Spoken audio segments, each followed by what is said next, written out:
let's see if we are live here.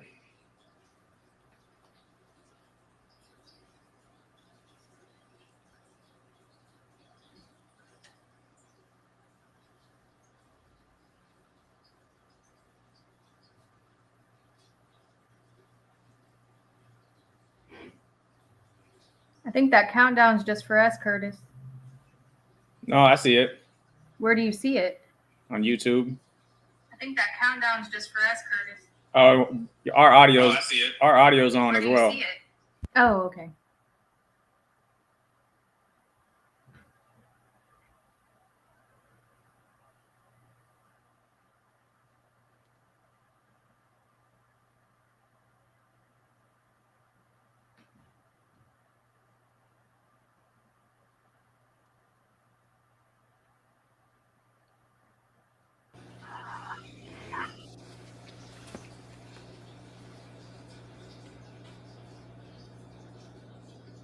Hope!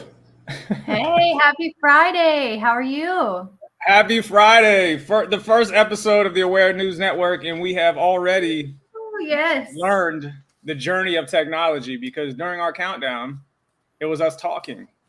So thank you for not saying anything during that minute. And thank me for not doing that as well. You never know. You never know. How's your Friday? It's good, Hope. I just got back from, where was I? North Carolina. I drove there. So, I got to see a little bit of the Americas, driving through some of the rural areas. It was good. And I was there for HFW, the High Fidelity Wraparound team.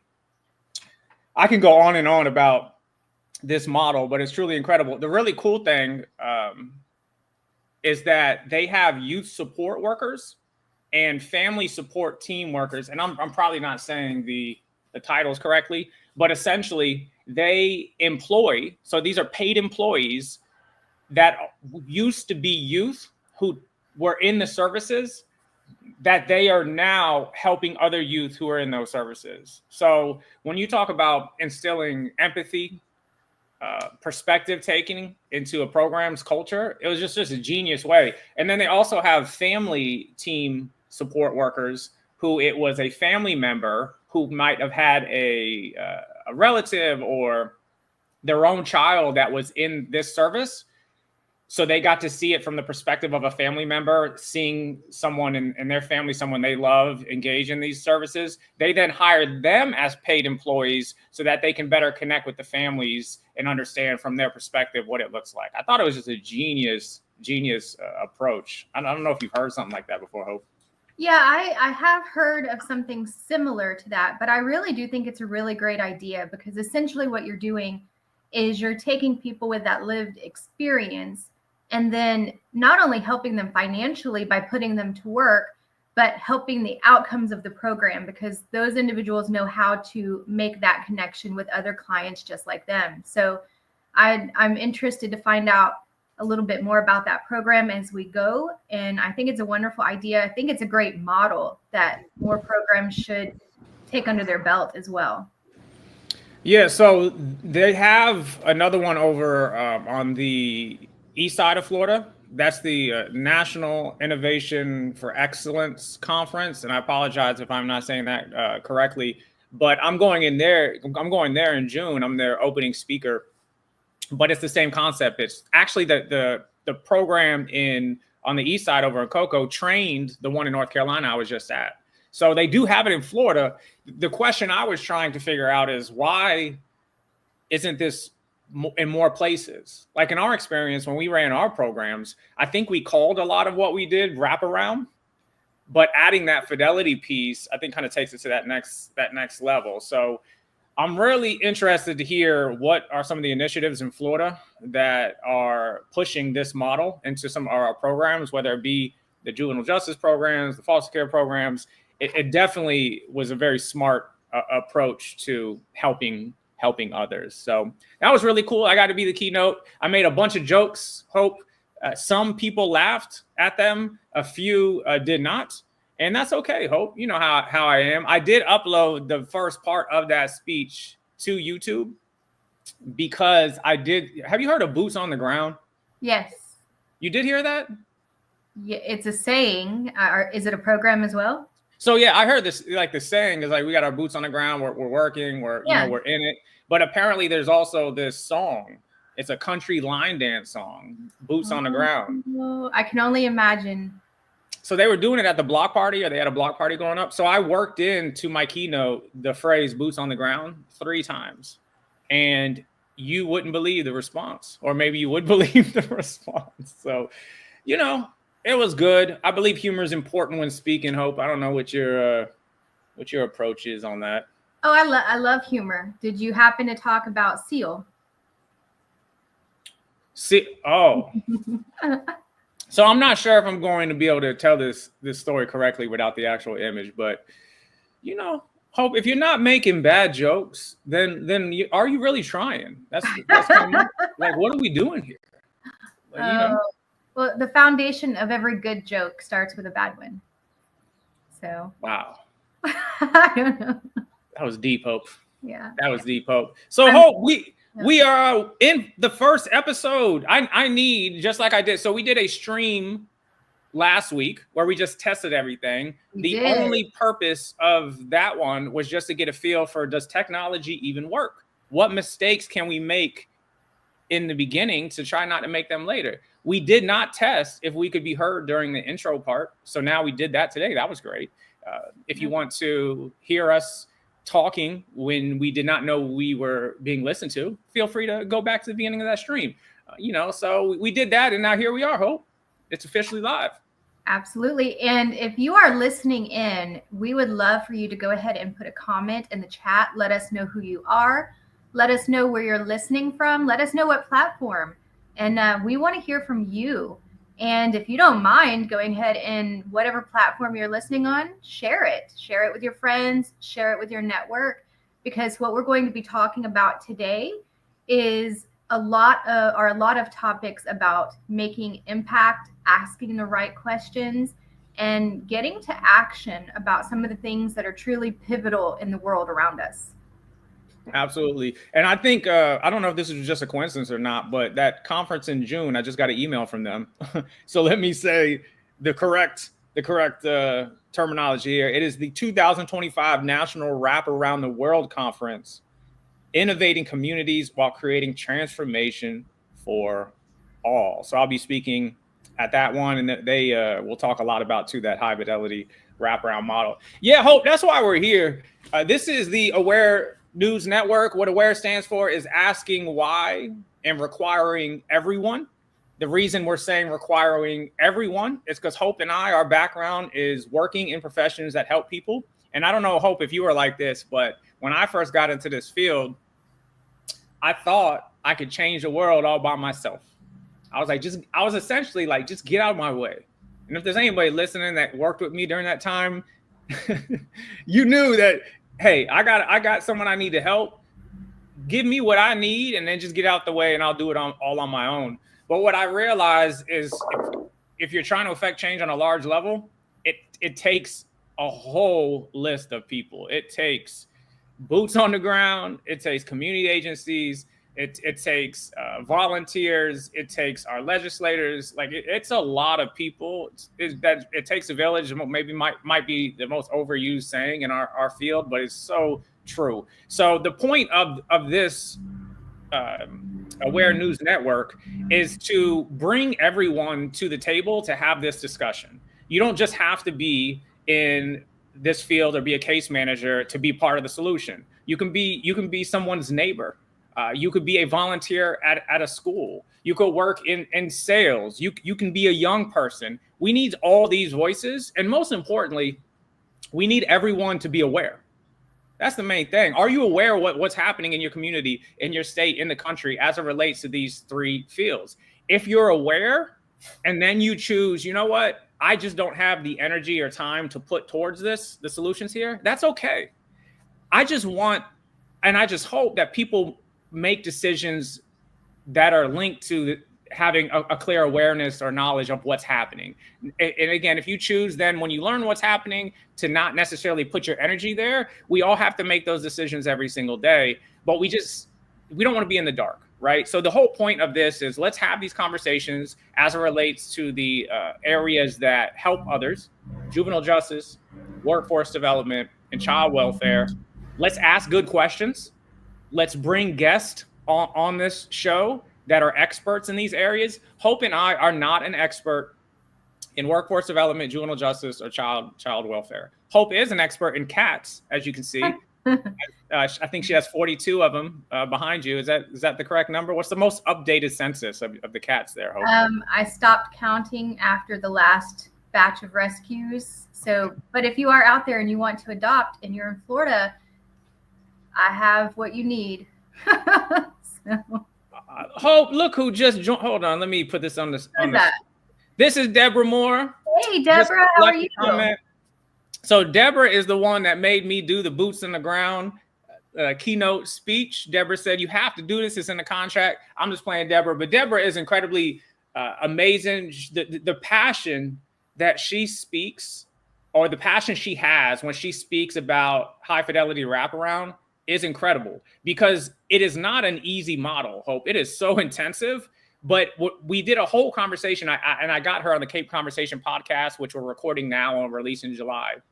We talked for an hour. It was supposed to be like a 20-minute conversation. We talked for an hour, but at no point during that conversation was Deborah like, yeah, I don't know. It's a lot. And, we'll see what happens. Like, she's like, we're making a difference, and we're going to make a difference. And someone believes you can't make a difference, we're going to show them that they can. And if they still think they can't, then maybe there's a different journey for them, But to be surrounded by people who truly care and believe in the work they're doing, when the work that they're doing is helping others, it's a blessing, because we get into this point where we think there's more bad than good. We get to this point where we think, especially on social media, that the only things that get attention are the things that bring out the worst of us. And that's not true. There are tons of people who are giving attention to the best parts of us. And Deborah Moore and her team is definitely that person. So shout out to you, Deborah. Thank you for being here. Shouldn't you be working, by the way? What's going on here? Why are you on YouTube? Oh, Deborah. On a Friday. Deborah, it is nice to have you join us. And I love the work that you're doing. Curtis has told me about it, and I cannot wait to see more. So thank you for joining us this morning.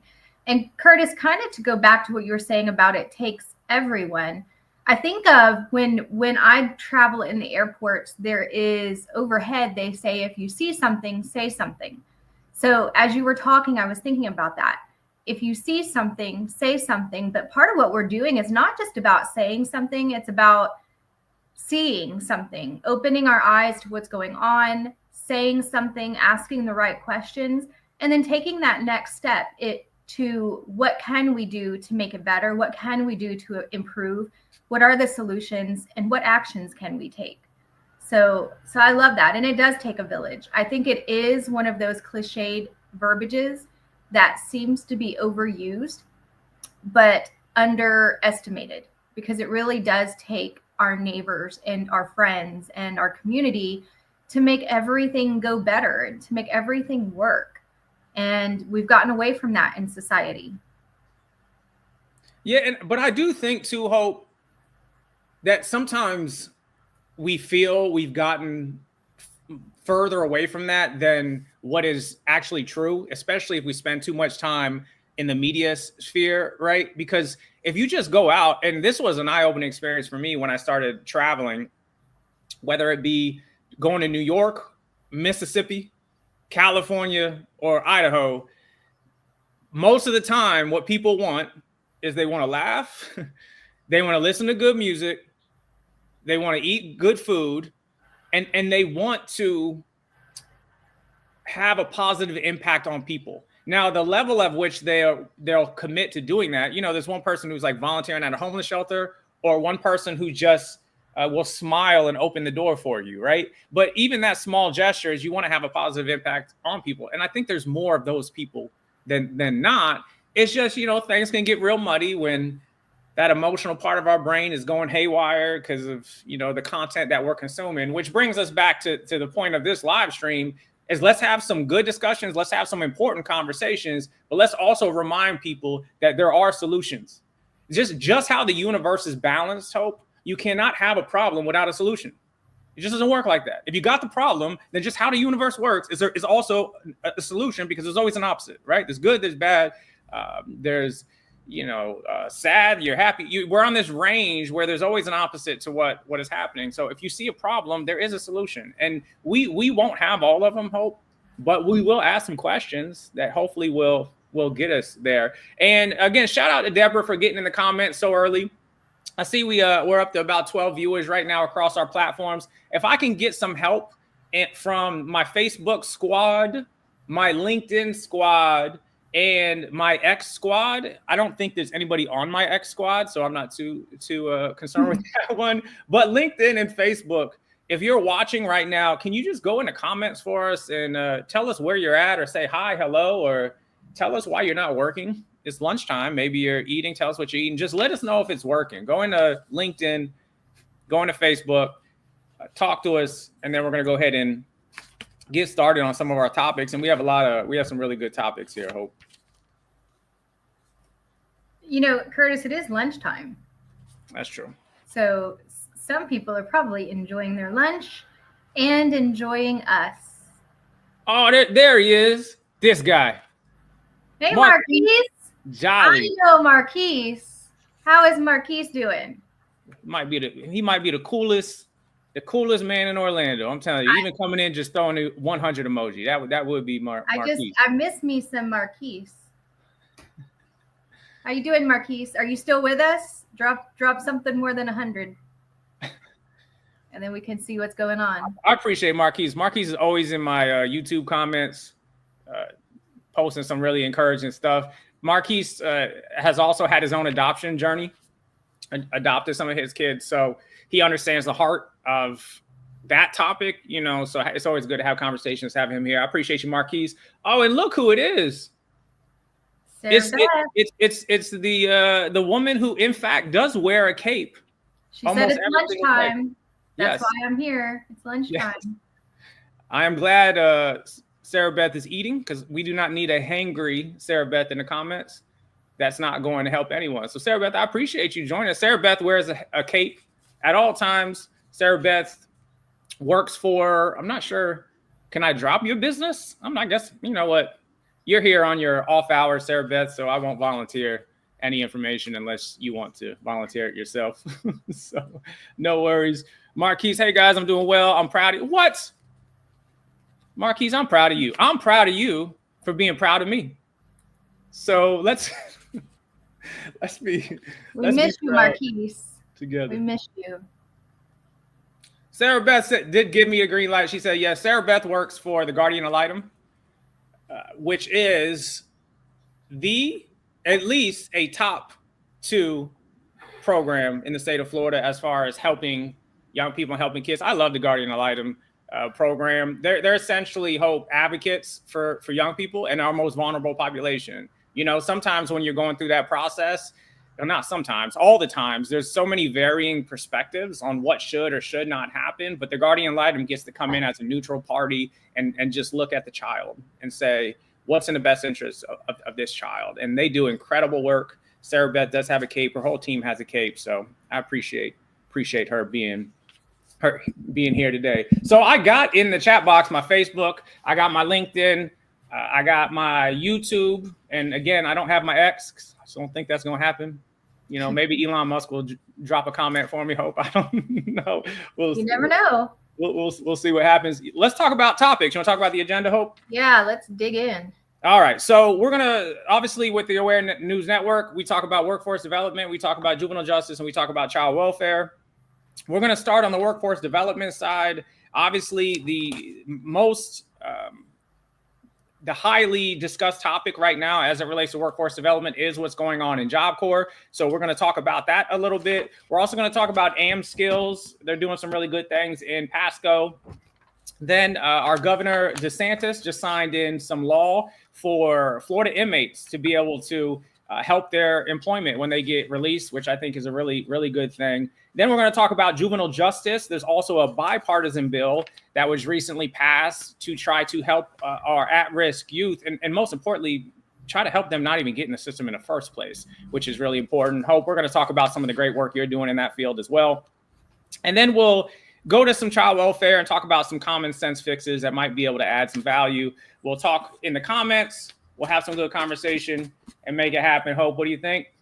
I love it. I'm excited, and I can't wait. Also, if you're listening in, we want to hear your thoughts on what we're going to be talking about. We want to hear your questions, and we want to hear your solutions. So be an active part of our conversation today. We're looking forward to it. Absolutely. So Hope, let's start with Job Corps. Let me pull up my screen here. Can you see my screen there, Hope? I can. So if you're on social media, primarily right now, if you're on LinkedIn, my feed has just been flooded with what's going on with Job Corps. So it really stood out to me. I took a deep dive to try to understand what's happening. And after looking and asking some questions and talking to people, and I talked to a few people behind the scenes that have perspectives on both sides, I said, this definitely needs to be something that we talk about here together. So just for the individuals that are listening who aren't directly in workforce development or not aware of what Job Corps is, let's start there.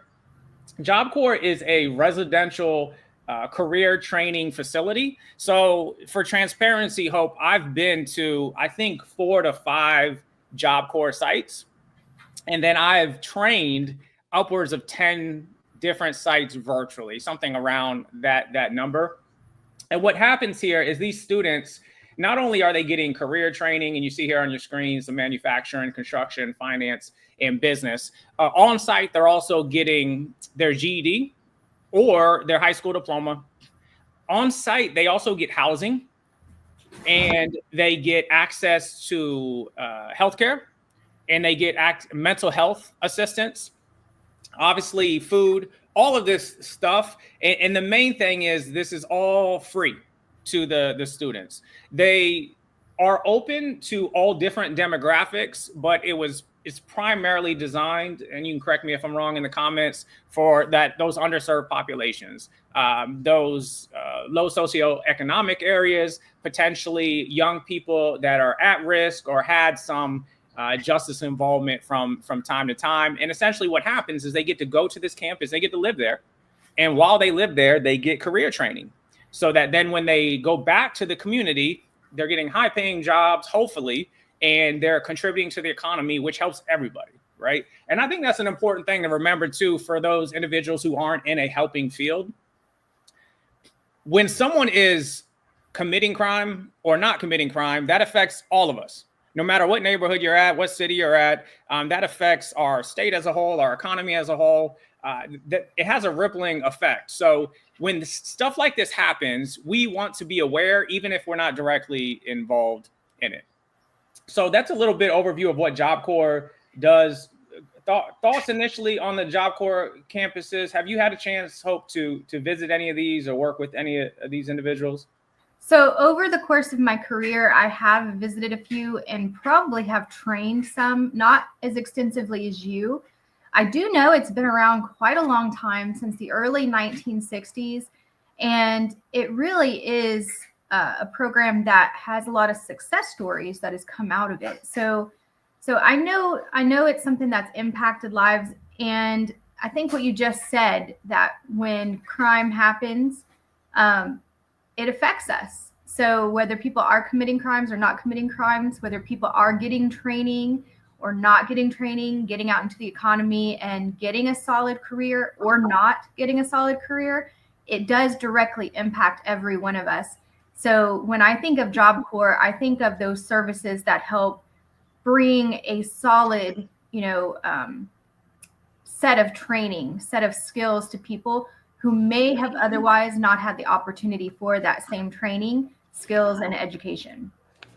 I agree. And just for some context, I don't think I mentioned this earlier. I kind of just assumed it. So what's happening is with the legislation that is now with the Senate, it's proposing cutting Job Corps entirely.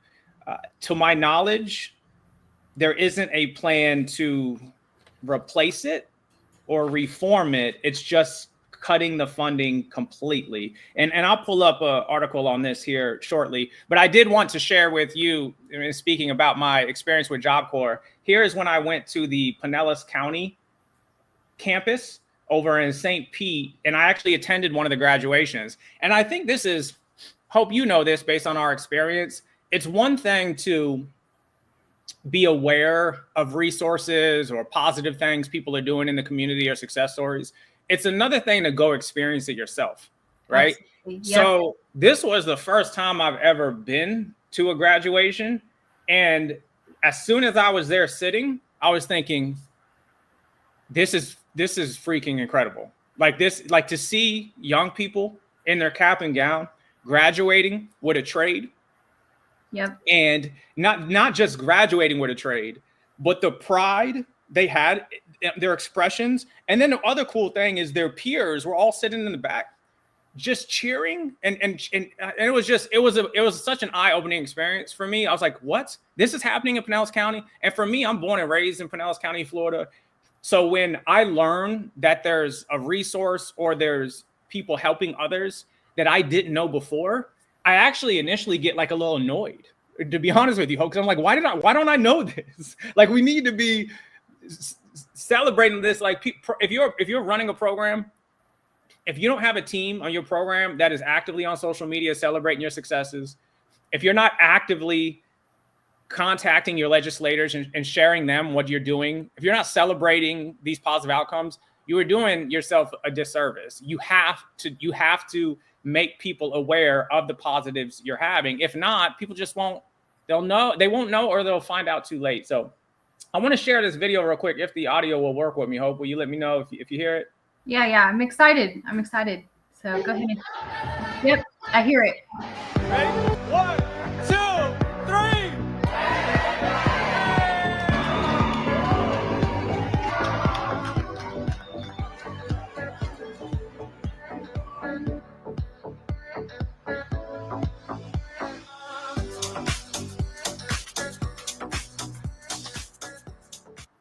Curtis, does that say 60th anniversary? 60th anniversary. Wow, that is a foundational amount of time to have a program. And it was so cool because they had one of the students sing the national anthem, and then they also had them sing this motivational song and it's these little moments that, this is what I mean why you have to go to places sometimes, because that student singing with the pride and the passion about her experience and how this place has helped her. And not only that, her fellow students cheering her on and screaming and yelling and giving her all this love back. You don't see that in the data. You know what I mean? There's no outcome that says, made me feel inspired at 85%. You know what I mean? It's hard to see that. And that's the difficulty of these conversations, is the nuance, like what's happening behind that initial number. So that was a moment for me. I was like, geez. So, and to really put that in even more black and white terms, if you're listening in, chances are you are either a data person, you look at the numbers, you look at the data, or you're a heart person and you look at the story behind the numbers. And some of you might even be both, right? So that's another reason we're having these conversations. So when Curtis is talking about, you don't see this in the data, the data, they're numbers, but behind every single number is a person, is a story, is a success, is an opportunity, is potential. And I just happen to, I'm the story person. I'm the heart story person. So I understand the data. So if you're a data person, I love you. We're great. You can help me out, but that heart story has to be present. So Curtis, you're right. If you have an organization, you need to be on social media, sharing your wins, even sharing some of, the gaps that are out there that your program still needs to be more successful, right? Because it does take that community. It takes you. If you're tuning in, listening, or watching, it takes you to fill the gaps sometimes. So I love that. I love that story. Yeah, and that's a good point too. And if we have anybody who is familiar or has some experience with Job Corps, go in the comments for me. Let me know your experience, and we'll definitely talk about it. You know what I just realized? Just to pivot 1 second, time. I touched my face just then, Hope, and it reminded me of a comment that I had on the last live stream. Speaking of comments, our friend Deborah, who used to work with us, and it is Deborah. I called her Deborah forever, and then she confronted me, and she was like, "No, it's Deborah. So get it right." So it is Deborah. But Deborah put a nice comment in there. She said, "Hey, I am intrigued by this concept, but I'm not yet riveted. So rivet me." So I say all that to say, Hope, we got to remember when we're talking, and every time she did also say something about touching my face, so that's why I brought it up. But we got to rivet people, Hope. So if you're riveted, go in the comments and let us know. Just put rivet, #rivet. So, we appreciate you, Deborah. And Deborah, which I still call Deborah, if you're listening, I love you. I miss you. If you don't know Deborah, Deborah is the heart work. She is the one out there doing the heart work. She's in the field every day, changing lives, connecting with the young people. So Deborah, if you're listening, love from Arcadia, and yes. And hopefully we do rivet you in a good way. So. And just to clarify here, this isn't Deborah Moore who's in the comments. That's Deborah Moore is in North Carolina with HFW. We're talking about Deborah, who used to work with us in a juvenile justice program, who gives us good, honest feedback, and we appreciate you. But I digress. So back to your point of the data and the stories. What we really have to do is, because data does matter, especially when you're making big funding decisions. When these individuals are saying, are we going to keep funding? Are we going to extend funding? Are we going to give you more funding? You start with the success stories, and then you tell me, okay, now show me the numbers. But you need both. And then to your other point, we got to also be proactive with it. I remember when we ran our program, we would routinely identify things that we could do better. Yep. And then try to address them before our funder realizes that we weren't doing them well enough.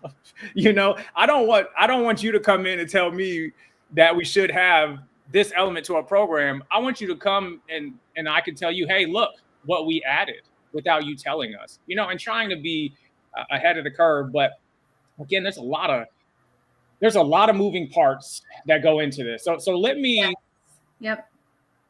Let me hope. Let's look at this article. Yeah. And see what we have here. So this is an article just published on, I believe this is Fox News, and it says the graduation rate of Job Corps, and I think this is the national average. Hope, I had a little bit of trouble diving into these numbers, the nuance of them. I don't know if you had any luck. So we're taking these numbers at face value here, and you, the listener, can kind of draw your conclusions. Or actually, I apologize. Don't draw your own conclusions. Ask questions and then learn for yourself and dive into it a little bit. But It says the graduation rate was at 38.6% and costs as much as $155,000 per student. $155,000 per student. The average total cost per graduate ranges $155,000 to $187,000. The report states the average cost of a 4-year college in the United States is $153,000. Shoof. So they're saying that students are. It is more. The cost burden is even higher to train and educate, credential a Job Corps student than it is if somebody went to a 4-year university. So let's pause there for a second, Hope, because those numbers, I imagine you get the same reaction as me. Those are pretty alarming, right? My first thing into this, before we even look into the 4-year college versus Job Corps, is why in the world is the average cost of 4-year college in the United States $153,000? Who is that? Where's everybody going? What's school? How long is? What degrees? It's 153,000. That number alone is pretty alarming and speaks to a need all of its own for our country, right? Well, I'm just thinking for us, this whole this whole news channel is about people helping people. So we're talking, I'm thinking, if people who are in helping professions. When I went into case management, which is a helping profession, after 4 years, I think I was coming out of school making like $30,000 a year. Yeah, that's about the starting rate. 30,000 a year, and you telling me the average is 153? That means I'm working 5, 6, 7 years before I even. That's crazy to me. I feel like that's a whole nother topic. But the fact that those are the numbers, when we talk solutions, my very first thing would be is why does that cost that much? That would be a question I would want to know. What schools are they is in this data that's leading to this number? That's a very alarming number. But let's get to what they're saying with the Job Corps. Graduation rate 38.6, as much as 155,000 per student. If you're listening and you have any insight on that number, I would definitely be interested on your initial thoughts. The only thing that my initial question would be for this, Hope, is that number so inflated because of all the additional support and services that Job Corps students are receiving? So in other words, when you go to college, and this really depends on how many grants you're getting, how much financial aid you're getting, but usually with college, you are fitting the bill in some way or another, whether it is actually paying for your classes, your housing, obviously your food, like there's all this stuff, your books, you're paying for. Job Corps students are not paying for anything. So I think it would only make sense that it would cost more per student than traditional college. Now, we can look at this article too. I do not see in here, Hope, and I don't know if you read anything about this, if there's any data on how much, what's the ROI, the return on investment? How much is this potentially saving the taxpayer if they do indeed complete the program? Yeah, the article really is not extensive. What it did is pull some data and kind of regurgitate it. And like you, I was looking for more extensive data that could be a little more reflective and for our data people, give us some of the required outcomes and required deliverables. But I was not able to find those. So there might be something, if you're listening in and you know some of that, it might be good to help us out and either share that information with us or share how we can find it. But you're right, it's not a super detailed article. So that's kind of what we have as a public, right? Just that information. Yeah, and I think so. Here's the other number that really stands out is that the study found that they are largely being hired in minimum wage positions, with participants earning $16,695 annually on average after they leave the program. So I guess that kind of speaks to our ROI a little bit. So the question is then why would students go to this program to become credentialed and get this training, but then go identify or choose a job that makes $16,000 a year? What my initial thought is I'm wondering if there was a point with Job Corps at some of the campuses where, because of lack of engagement or motivation, and then I'm wondering too how much COVID factored into all of this too. There's such a nuanced discussion. Is were we placing or were we credentialing or training students in fields that are more prone to earn less because they were easier to complete and get them through, with the hope that they would then want to level up on a higher credential? Is that possibly happening? And then maybe in some circumstances, they just didn't. I remember in our program, we always had the option, right? Would you help the young person get a job at a staffing agency or a Burger King, or would you invest more time and potentially get them a job or credentialing as a welder, right? Or a more high paying job? What we wanted to do and what the goal was is, well, we got to start with some short-term wins first, right? We have to get them a job, get them some immediate money in their pocket, get them feeling that they could be successful and have an impact. And then once they have those motivations, we then leverage that motivation to then take that next step. Because we in fact don't know. We know that working at Burger King for, $10, $11 an hour, that's just not sustainable. Marquise asked a good question. I appreciate you asking questions, Marquise, because this is what this is all about. What programs and schools are they pulling this data from? So this is, I believe you were looking at the data straight from the Department of Labor site. Yeah, I was looking at that. And in addition to that, I don't know any jobs that start at $16,000 a year. So my question to go with what Marquise said was, when was this data pulled? Because I don't know any of those jobs that would start as low as $16,000 a year, even entry level with no experience. So I do wonder when this data was pulled, where it was pulled. But the Department of Labor website really doesn't give any more details than this article. In fact, the article, I think, just simply regurgitates what it found on the Department of Labor. Yeah, and I always wonder when you talk about data, it's in psychology, they call it anchoring. It's where if you start with a number, then the conversation is centered around that number, where the real question should be, why did we start with that number, right? It's like if you go to a car dealership to buy a car and the car is like $9,999, and then you get it for $8,000, you're thinking, wow, I got a deal. Well, did you though? Because why did we start at $9,999?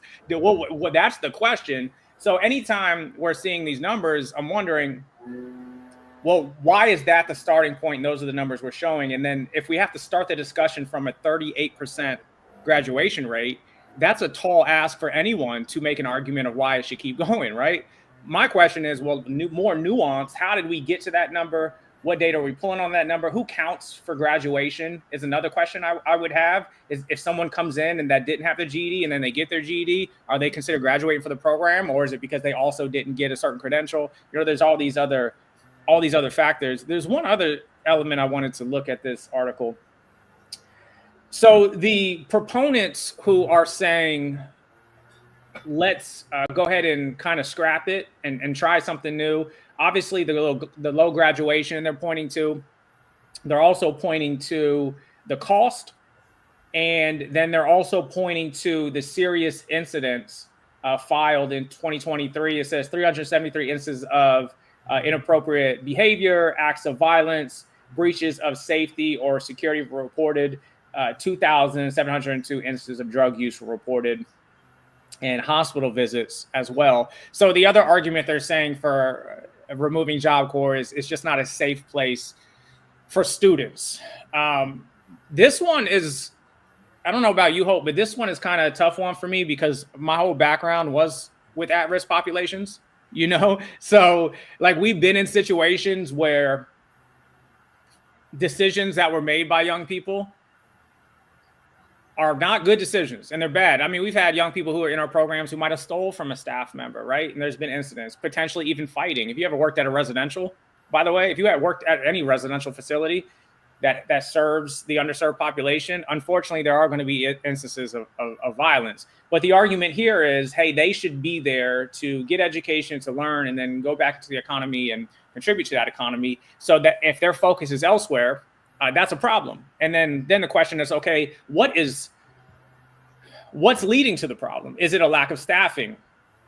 Are we enrolling students who don't really want to be there, so they're being forced to be there? How many students are being court ordered, right? Because in our experience, that's a big thing too. Are you volunteering to participate in these services, or are you being made to by the courts? Are you being made to by the parents? And if that's the case, you have a population that is volunteering, and then you have a population on campus that does not want to be there, feels they're made being there. Are we setting those students up for success in the first place, right? That conflict is just going to be there. So with that being said, are we then putting processes in place to try to limit the impact that those differing motivations for being at that place in the first place are there? Like, is that happening? And again, I would love for one of my Job Corps team members or experts to give me some feedback on that. And then the other thing is, I worked with Job Corps for a decent amount of time right before and then during COVID. And what I noticed, and I was able to find some pre-COVID numbers that it looked pretty strong. What I noticed is during COVID, obviously they weren't accepting students on campus because of all the precautions. Right. And at one point we're shutting stuff down, and every state is different. You know, Florida, I think we shut down for like 2 weeks and then we were back at it. But every other state, a lot of other states were shut down for a while. So while that shutdown is there, you don't have anybody on site. You don't have staff having to navigate those day-to-day interactions and learning how to de-escalate or communicate in person, all this stuff. It's all being done virtually, right? So then your numbers drop significantly. And we can speak to this, Hope, when we were running our programs post-COVID. As soon as like the COVID thing wasn't a thing anymore, it's like, hey, you better get back to doing what you were doing before. You better get your numbers up, your census up. So then it's like, oh crap, we got to get this campus filled up, right? So then when that happened, did that impact your vetting process and your assessment of individuals' motivations when enrolling them? So did we get to a point where we were just, why they're here, let's not really concern ourselves with, let's more focus on getting them here and then figuring it out later, you know? Which I can understand that perspective, but then that gets into, okay, we got a bunch of people on the campus that are here for different reasons. So I don't know what your initial thoughts are on all of that. Hope I'm saying a lot. And I know I'm not saying anything definitive at the moment that might drive people crazy, but I really think this is an important conversation when we're talking about potentially eliminating and not replacing thousands of jobs. These are another thing we got to keep in mind when you're talking about the economy, Hope. These are hundreds, thousands of staff that all of a sudden won't have a job, that are unemployed, not to mention students that are back into the community potentially without finishing their credential, not to mention students that might have been relying on this for their housing. That's their only housing at the moment. Maybe they're leaving unsafe situations. I attended the Job Corps campus in Chicago, and one of the stories that really stood out to me was one of the workers there found out that one of the students was being actively recruited into a gang. And he did not want to do that. He wanted to get his credential. He wanted to make some money. He wanted to help take care of his family. So this staff member went into the community and spoke to some of these gang members and essentially said, leave him alone. He's making something of himself. He's not in your gang. He's not having it, right? And that because of that young man was able to avoid the consequences of that gang culture and get himself a credential, you know. So again, these are the little stories that I don't think sometimes the numbers show, but I know I threw a lot at you, Hope. Initial thoughts on some of that? Well, I think one of the main there's a couple things here. One, this article, which is not as informative, it's as informative as the website, which is meaning that neither one are really informative. It's showing a glimpse into data that we don't know really where it came from, how it was collected, what the requirements and deliverables were for the collection. And so I just really think it's not painting the clearest picture of the successes. And it's also not painting a clear picture of what the transformation is going to be, right? What is the solution? What's happening next? And everything has a ripple effect, right? So if this closes today, right, what you were saying, or if it's impacted the way that we're talking about from this article, what happens next? How is the unemployment rate impacted? How is the homelessness rate impacted? How is the credentialing rate and the education rate? You know, how are those impacted? Nothing can happen in our world without one thing impacting the next. So it leaves me with more questions. And I think that's what we're talking about today, is asking the right questions, not taking articles at face value, not taking pieces of information at face value, but digging deeper, thinking about the things we're reading and seeing and hearing, and asking questions. What happens next? What do we do now? So I know that, like you just said, we're not talking about anything truly definitive, but the definitive part is there's a lot of questions. And what are the answers to those? So that's what I'm curious about is to first know where this data came from, how it was collected, how many, pools of individuals was it collected from? Does it truly reflect the success of the program? Let's talk about some stories and the people behind it. And let's also talk about what's next. What's the transformation that's supposed to happen by changing this? So those are my initial thoughts. So if anybody is out there listening in and you have answers or you know where to find them, then I would love for you to drop that in the chat. Yeah, well said, Hope. And I think what I need to do is reach out to some of our legislators, which hopefully maybe I'll get a response before next week, because I do remember on that video I showed you, the Pinellas County Job Corps, they had representation from, I believe it was Rick Scott's office there to observe, because how much value they put into this program itself. So I'd be very interested to hear what the opinion is as a whole from our legislators, because I don't think I've heard too much of that either. But it very well could be out there. I just need to do a better job, and maybe we all need to do a better job of asking those questions, which I believe you can go to, I think it's Save Job Corps or Job Corps, contact your officials and ask those questions. Now, I will say we've been around long enough, Hope, to remember when juvenile justice shifted from residential to community-based support, right? We ran community-based support programs, and we thought, hey, this is amazing because you're meeting them where they're at. We're old enough to remember when, with our, I'm not going to say the organization because I don't know if they want to be a part of this conversation, but I remember when residential facilities for youth in need was that was the primary source of business, and then they closed almost all of them down, and everything ended up being, hey, we got to go to where you are. So I'm not opposed to having a conversation and saying, hey, does residential career training still work? Is this model still effective in this day and age?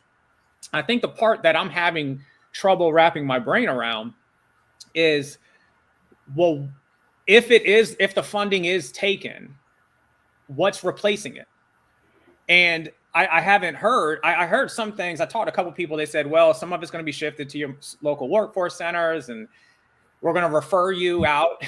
But if the premise is Job Corps is serving those students who need transportation, they need some extra overall intensive support, they need mentors, is that demographic the handoff from a residential facility to, all right, I need you to take a bus to a workforce center? Is that handoff going to be smooth?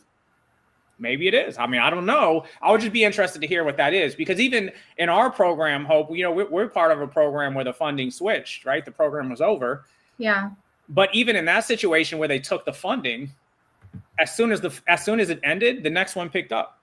So there wasn't a drop off with our young people where they didn't know where to go. Not only was it picked up, it was picked up in a new way. They didn't keep the same model. They modified it. So there was some sort of handoff. So that's the main thing when we're asking questions and wondering that it's standing out to me, Hope, is, let's say it should be removed because these numbers are what they are. Why haven't we invested enough energy on the front end to say, well, this is now where this money is going, as opposed to hypothetically this money is going to go somewhere at some point, so just work with us. So I think we need to get some more answers on that. Again, in the comments, if you're in this space, we would love to hear from you. And I want to say one more thing on this, Hope, and then I'll let you say final thoughts, and then we'll move on to our next topic. But I would make a strong argument that if I went to a group of people that aren't even necessarily involved in helping professions, and I said, hey, let me give you a list of places your tax dollars go, right? And I'm listing all these different ways where our tax dollars go, which this is Aware News Network. We only focus on 3 areas, so I'm not going to name a bunch of them. But there's some places our taxes go that are concerning, right?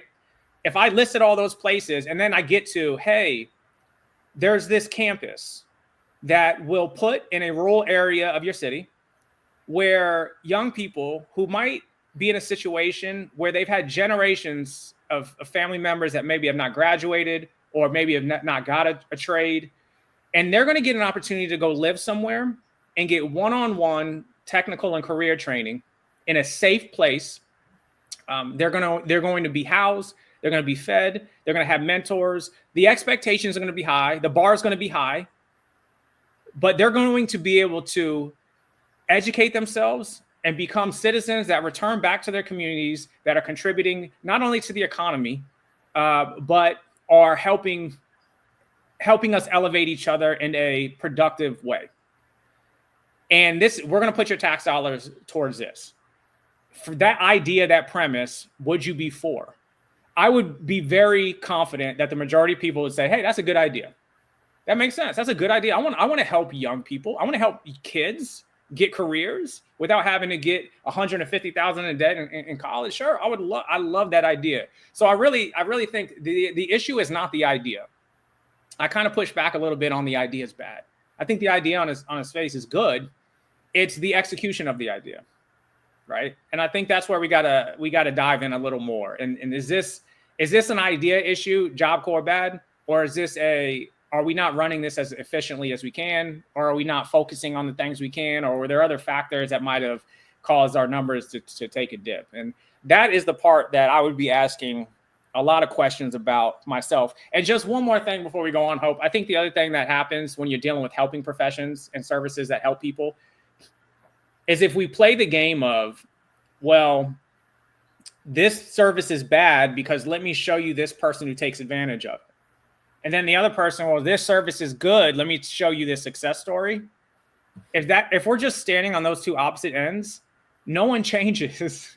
There's no sustainability in that, because depending on who has the microphone, that's where the direction is going to go. Where I would love if we could have just more nuanced conversations about these services that help people, because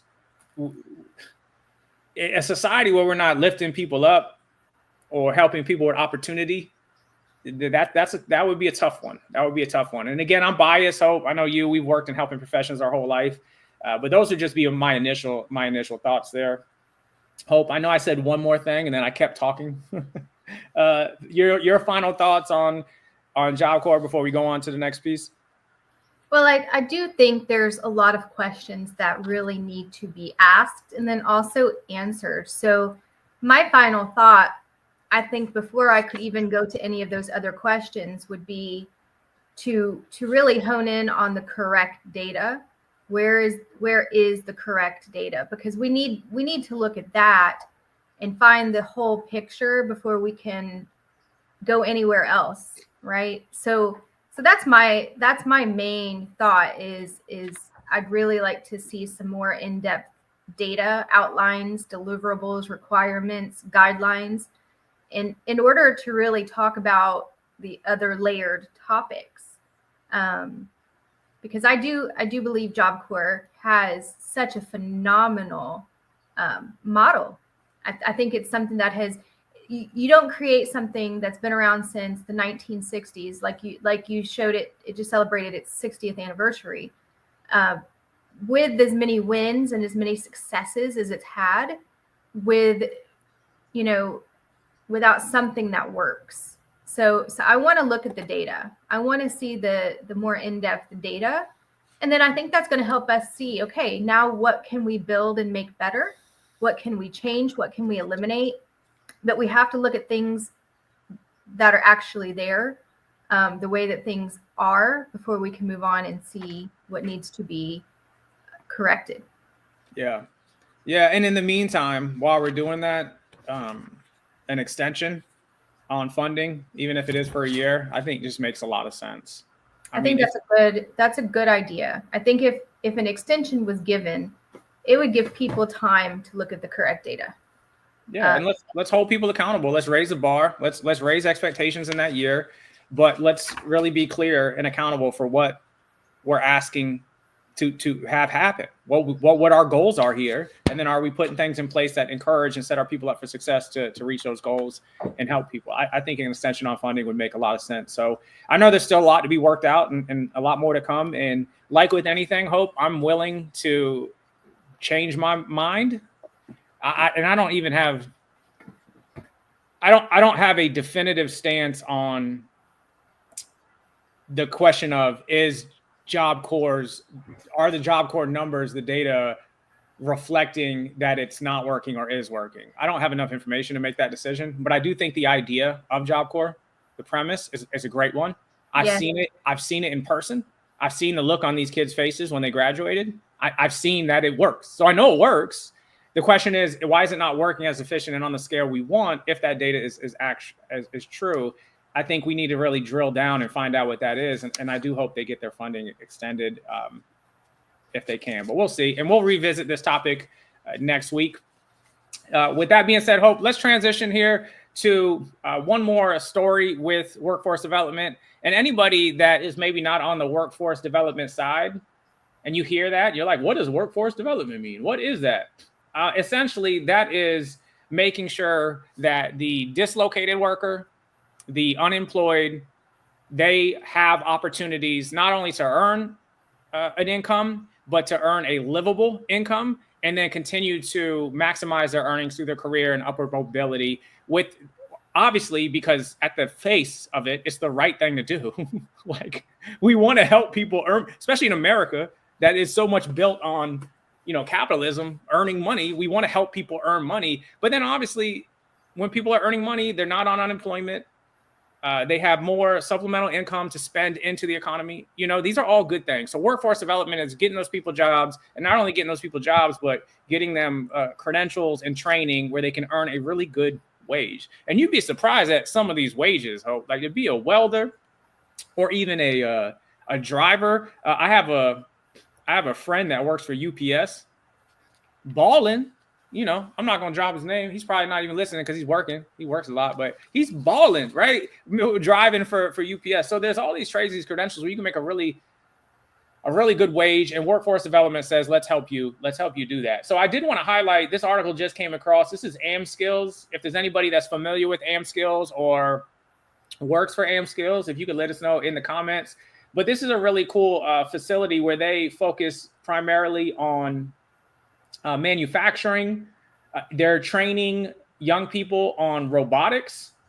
Let's see here. We got apprenticeship programs, youth programs. They also have a career discovery boot camp.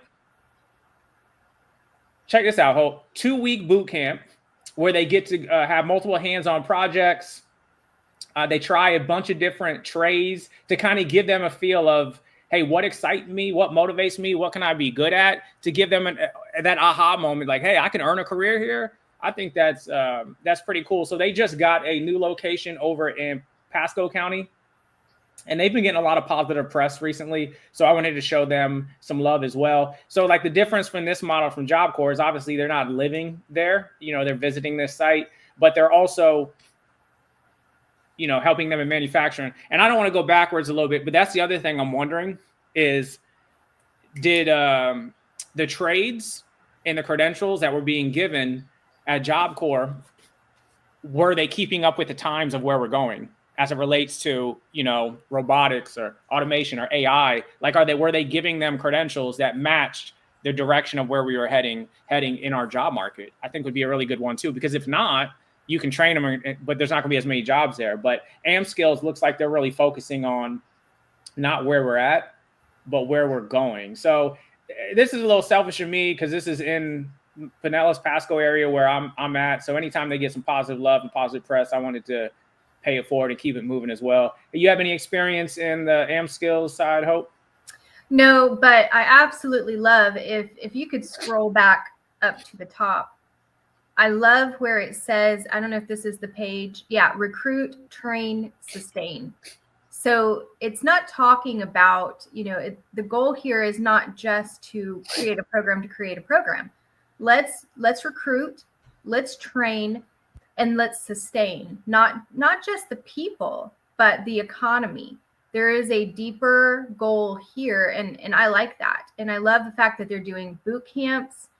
I think that's really important. There are some boot camps that are done here in Highlands County on a much smaller level.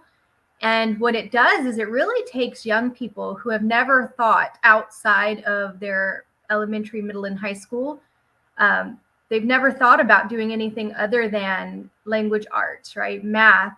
And it opens their ideas, it opens their minds, it opens their ability to dream and to see, hey, I could do this, or this is something I could do, or let me try it. Oh, I don't like it, but I like this. So I think that's really key to introduce to our young people, because you wouldn't believe the number of adults who reach their 20s and even their 30s that have no idea what they want to do.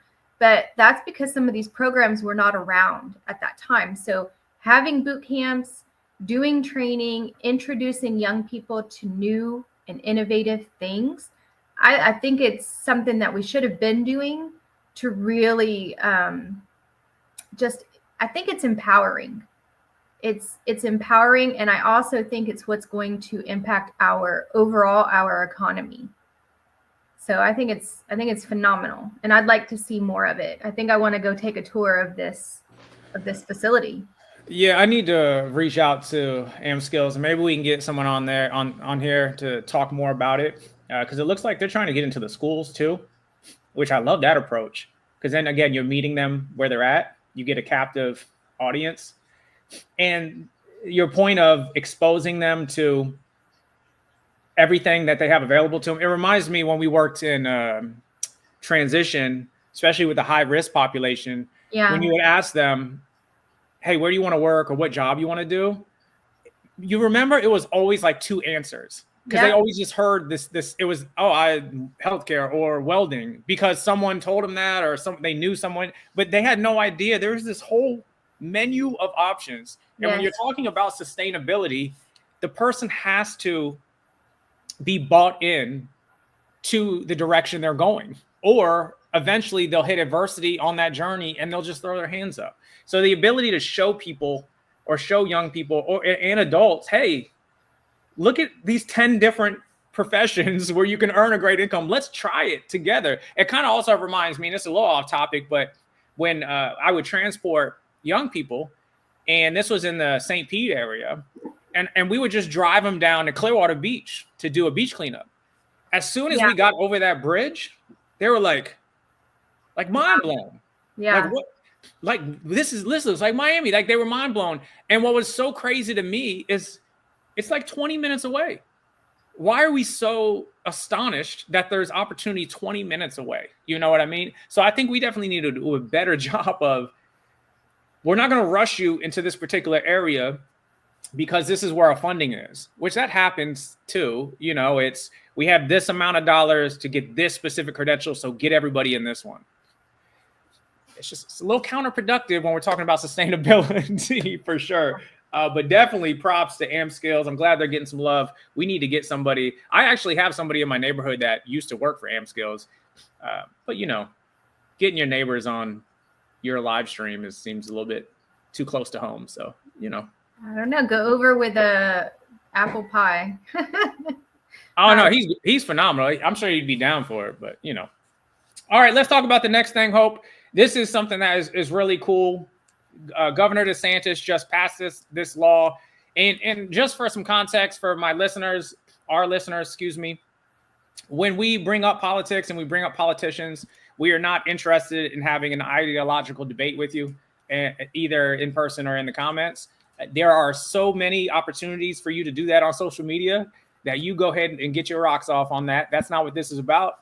What we will do, though, is talk about solutions and laws. And if there's a law that is counterproductive to a solution, we're going to talk about it. If it helps the solution, we're going to talk about that one as well. So, Hope, let's share this. I thought this was really cool, and this stood out to me for you because of your background. This legislation passed unanimously. DeSantis signed it, and this measure, let me get the exact verbiage here. Okay, here it is.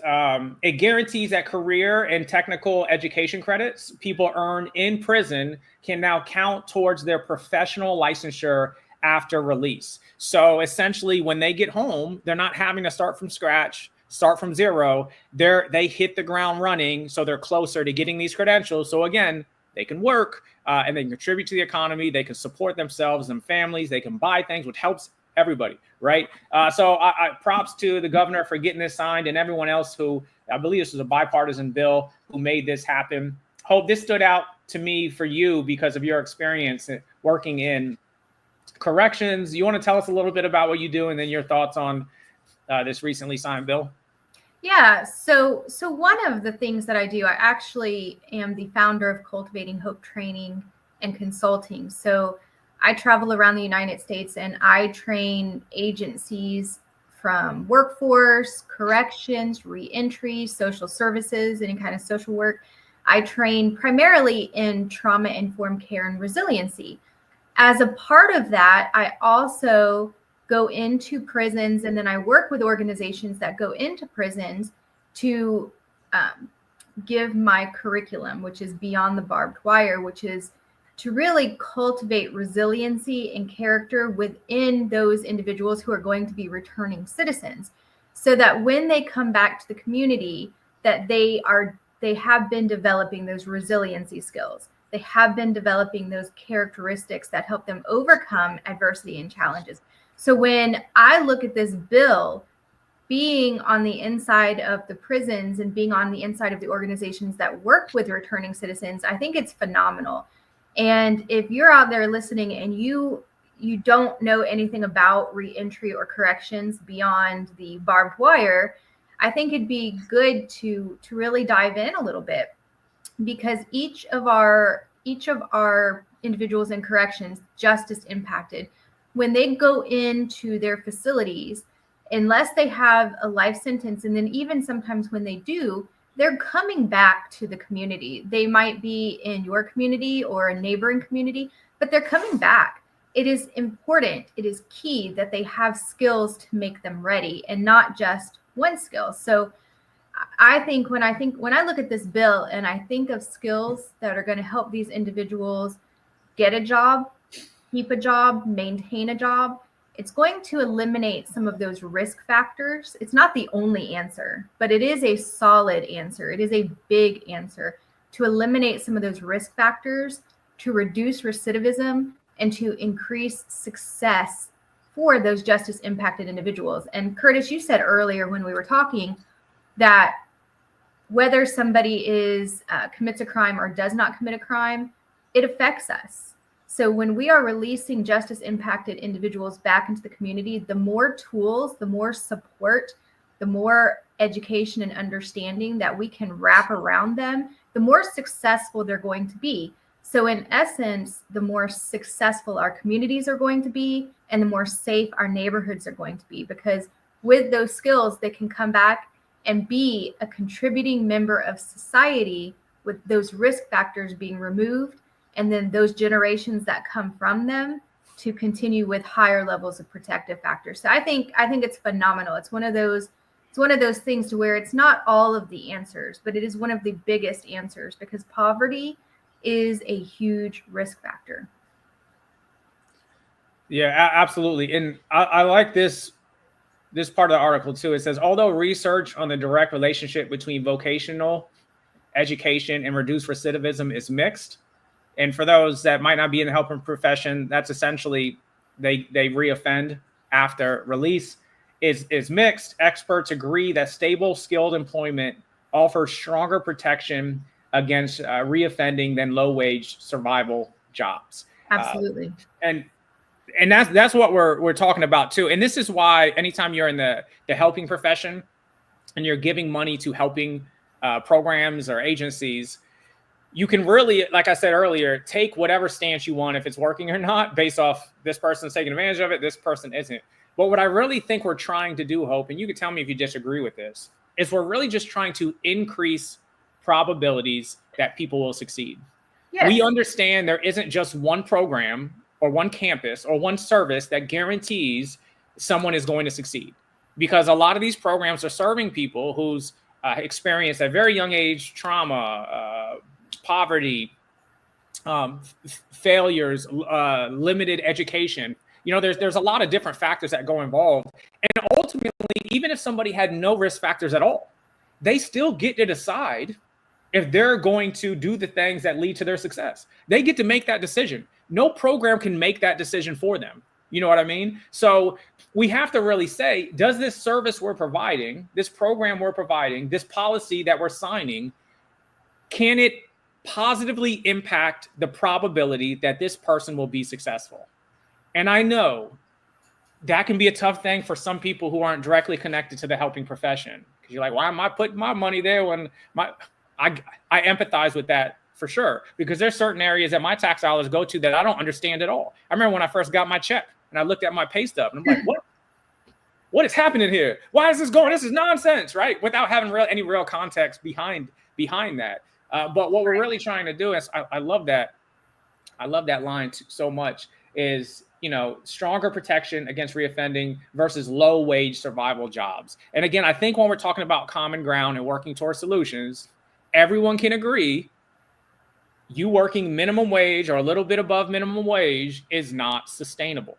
No. It's just not. And that's not even taking into account what's going on with automation and AI and where we're heading, right? You want to give people jobs that not only offer high wages, but offer a chance for upward mobility so they can continue to earn more. And I think this bill does at least it increases the probability that they can be on that trajectory, which is what we're trying to do. And I'll give you a couple examples, Curtis. So today's Friday. So 2 days ago, I went out to the prison and I hosted a graduation for Beyond the Barbed Wire. And at the end of the graduation, I have 2 men returning citizens. So one is going to be released in the next year. The other is going to be released in 2027. And both of them are going to be in their mid to high 60s once they're released.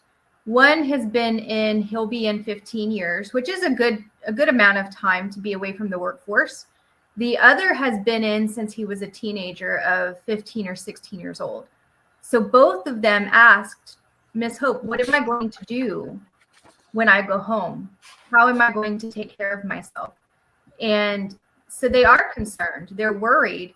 They want to be contributing members of society. They have dreams and they have goals. And at this time, this particular prison just doesn't have the training in place to give them those certifications. So, of course, I've been working with them a little bit on some other avenues to where they can make an income and help take care of themselves. But this is a common example. This is not just one example. This is a common example of what's happening. People are going into the prisons. They are getting rehabilitated. They are ready to come out and be contributing good members of society, but do they have the tools for that? So giving them the tools, a tool, like you said, this is not every answer. It is one of the answers, but giving them a tool to where they can feel empowered and be successful is tremendously important. It's something that needs to be in every single prison, and not just in the last 90 days when they're going to return home. From the moment somebody goes into prison, there needs to be some kind of transition plan to help make them ready for when they come out. Because I know a lot of people that aren't familiar with corrections and reentry. Prison is not meant to be forever for every individual. It is a period of time. So when they come out, they need to have tools that can help them and help their families. And when those tools are present, then we see success stories. We're surrounded by success stories when we see that those tools were present. Yeah, well said. And that reminds me, with our juvenile justice days, is that you would say at the end of the young person completing the program, did you have a discharge planning conference? Which is, it sounds nice, right? But in reality, what we learned is discharge planning has to start at intake. As soon as you meet that person, you're planning for their ultimate discharge and setting them up for success on that. If you're only talking about that right at the end, which I'm old enough to remember where we would have these meetings and we talking about persons coming back to the community and they'd be like, where are they going to school? I don't know. It's like, what are you talking about? So like, we're just going to, you were just going to throw them out there and hope it works. In this situation, we're not increasing the probability of success. This is just what we want to do. You can't fix people. You can't change people as badly as you want. You might want to fix people. You can't. You can fix yourself. spoiler alert, you can do that.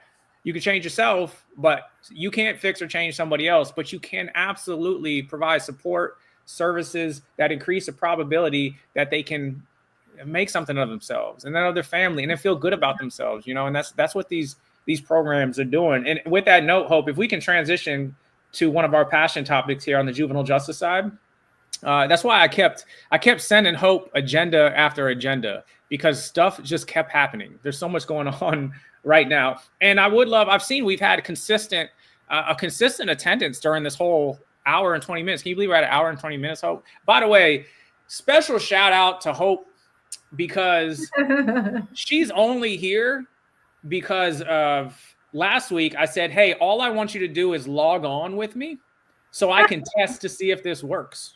Yeah. That's it. And Hope is like, all right, I'll fit you in. And then I was like, hey, Hope, that was fun. Why don't you be a special guest to talk on one segment next week? Hope was like, all right. And I was like, hey, Hope, what if you hung around this whole time from 12 to 1? And now it's 1:20. So shout out to Hope for continuing to just roll with it and deal with me. You've been dealing with me for a long time. So I do believe it's been a little over a decade now. Yes. So that's a good partnership, I think. It's a good amount of time. That's longer than most of my connections outside of this workshop right here. Yeah. And then in a sense, we work for ourselves. There's no email that we can get to say, hey, you need to jump on this other meeting, or hey, why is this meeting taking so long? Because hey, no strings on me. Love working for myself, Hope. I don't know about you. There It's we a go. good feeling. What is we do what we want. So, yeah, I mean, well, that's not entirely true, I guess. No. I just think of the cat, right? Like on top of the world, knocking the world off the shelf. And we're both married. So, to say that we're not entirely working for somebody else, I guess that's not true. I make, every time I do a keynote and I record it, I upload it to YouTube, and then I make my wife watch it with me, which, I'm sure she enjoys so much. But last night I had her watch my keynote, and all she could do is keep talking about my jacket. She wasn't a fan of my jacket. My jacket looks ridiculous. It's hot out. So, my point is there's people in your life that you want to help keep you humble, but I'm still going to wear that jacket. So, let's go to juvenile. Wait. Can you pull up a picture of the jacket? I'm not doing it. Oh, I already heard one person talk about my jacket. So if you're listening in the chat and you want Curtis to pull up his jacket, go ahead and put that in the chat. Go ahead. Put it in the chat. Deborah Moore should not be with us anymore, because she got with us at 12 and it's 1:30 almost. So that means she's not working. So Deborah, if you're not with us still, I'm not mad at you. But Deborah did see me in my jacket, and she heard me talk about my jacket at least 4 times. All right, Sarah Beth, this is her comment. Sarah Beth, don't you have? Sarah Beth, woo, yay! I just talked about how important the guardian ad litem is to the state of Florida, and how they wear their capes, and they're so busy. But Sarah Beth is up here still just talking trash about my jacket. So Sarah Beth, I feel like we got some priorities we need to focus on. Let me you know what? Sarah Beth, I'm with you. Let me just real quick. Let's go to the jacket. Let me just. You're the one that started. You brought it up. Why is it so hard to find my YouTube channel? Here we go. Okay. There we go. So, hey, so y'all are here. First of all, give yourself some love for showing up. Hold on, give yourself some love for showing up. I like the jacket, Curtis. I like it. You know how much Kohl's Cash this thing costs? Talk about my jacket. Oh my! Boom! You like Look it? at that guy. A smile out of you. You don't like it? She didn't like my jacket. All right, I digress. We're getting way off track. All right. Hey, but no, that's probably what people are interested in as well, right? So Sarah Beth, what'd you think? What'd you think of the jacket? I like it. I like the jacket, Curtis. I like it. And I like the fact that you were frugal and used Kohl's Cash to buy it. That is a good fiscal steward. We could talk about what a good fiscal steward you were when you were my manager. I don't know. What I'm trying to talk about right now is my whole screen went black, Hope. Uh-oh. That jacket was so powerful that it knocked out my my internet connection here. Uh-oh. Hold Hold on. Let me. So while Curtis figures out his internet connection, if and we all know that happens. So if you're listening and you are part of the technology world, you know that technology happens, and we just have to roll with it, right? So if you tuned in for any part of this conversation, we'd love to hear from you. We'd love to hear your feedback, your questions, your thoughts, solutions, but we want to hear from you.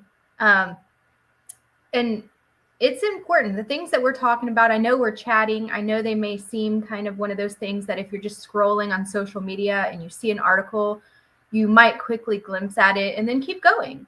However, it's important to stop sometimes, to take a look, a deeper dive, ask where did the data come from? Where did the story come from? What's happening next? Let's pull it apart, because sometimes we're taking things at face value and then we're not seeing problems until they become so glaring that we have to deal with them. So let's go ahead and look at some problems, look at potential things, and find some solutions before they become those glaring things that we can't get around. And I think that's important. It's being proactive, and these are important topics. If you don't know anything about the workforce, Job Corps, the juvenile justice, correction justice, and reentry, and child welfare, these are things that we should all have some kind of understanding and awareness about, because it's impacting every single one of us, whether we know it or not. It is either directly or indirectly impacting us. So, Curtis, where did your screen come Yeah, back? can you see me now? I could see you before. Oh, no. So my whole thing went black. It froze. I had to exit, come back, but you kept talking. I appreciate that, Hope. Yeah. That's why it's so good to have a co-host. You were like filibustering and everything. That was So yeah, I think anybody out there that has joined us knows what happens, the frustrations of technology, especially since COVID. We've been dealing with increased technology the last 5 years. So my bad, Hope. Did I distract you? Well, no, I thought I was hearing two Curtises.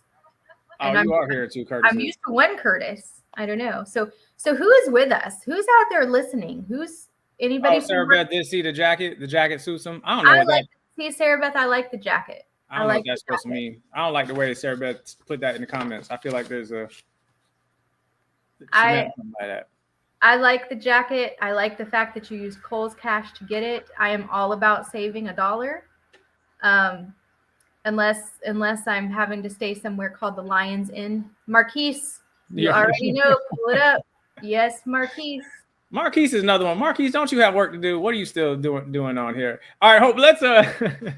Let's talk about juvenile justice, and then we're gonna shift to child welfare here, because we are keeping people longer than I plan to, but I appreciate y'all. And by the way, I'm gonna edit this bad boy down later. Some of the more key points we'll put in a shorter video so that you can digest. But speaking of more news, so this is some more good news. I hope this is specifically out of Florida, related to the juvenile justice side. A bill is headed to the governor's desk, promises to keep children on the right path.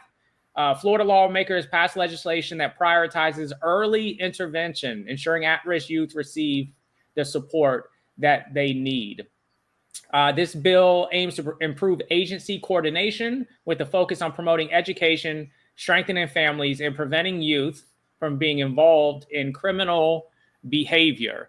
So, like with any article, it doesn't really get the meats and potatoes there for you to say, okay, what does that mean? So let's talk about what this means with this new bill. And I'm not sure, the projections are that the governor is going to sign it. I don't know if at this moment he did sign it, but let's talk about what some of this stuff this new bill does with juvenile justice, Hope, and let me get your thoughts on it. The main thing it does, one of the first things, is it refocuses on prevention over punishment. So when we start identifying some risk factors, whether a child is truant, whether they have poor grades or some minor behavior issues, instead of immediately going with the hammer, it's more about going with the wraparound supports to try to help them and prevent them from entering the system in the first place.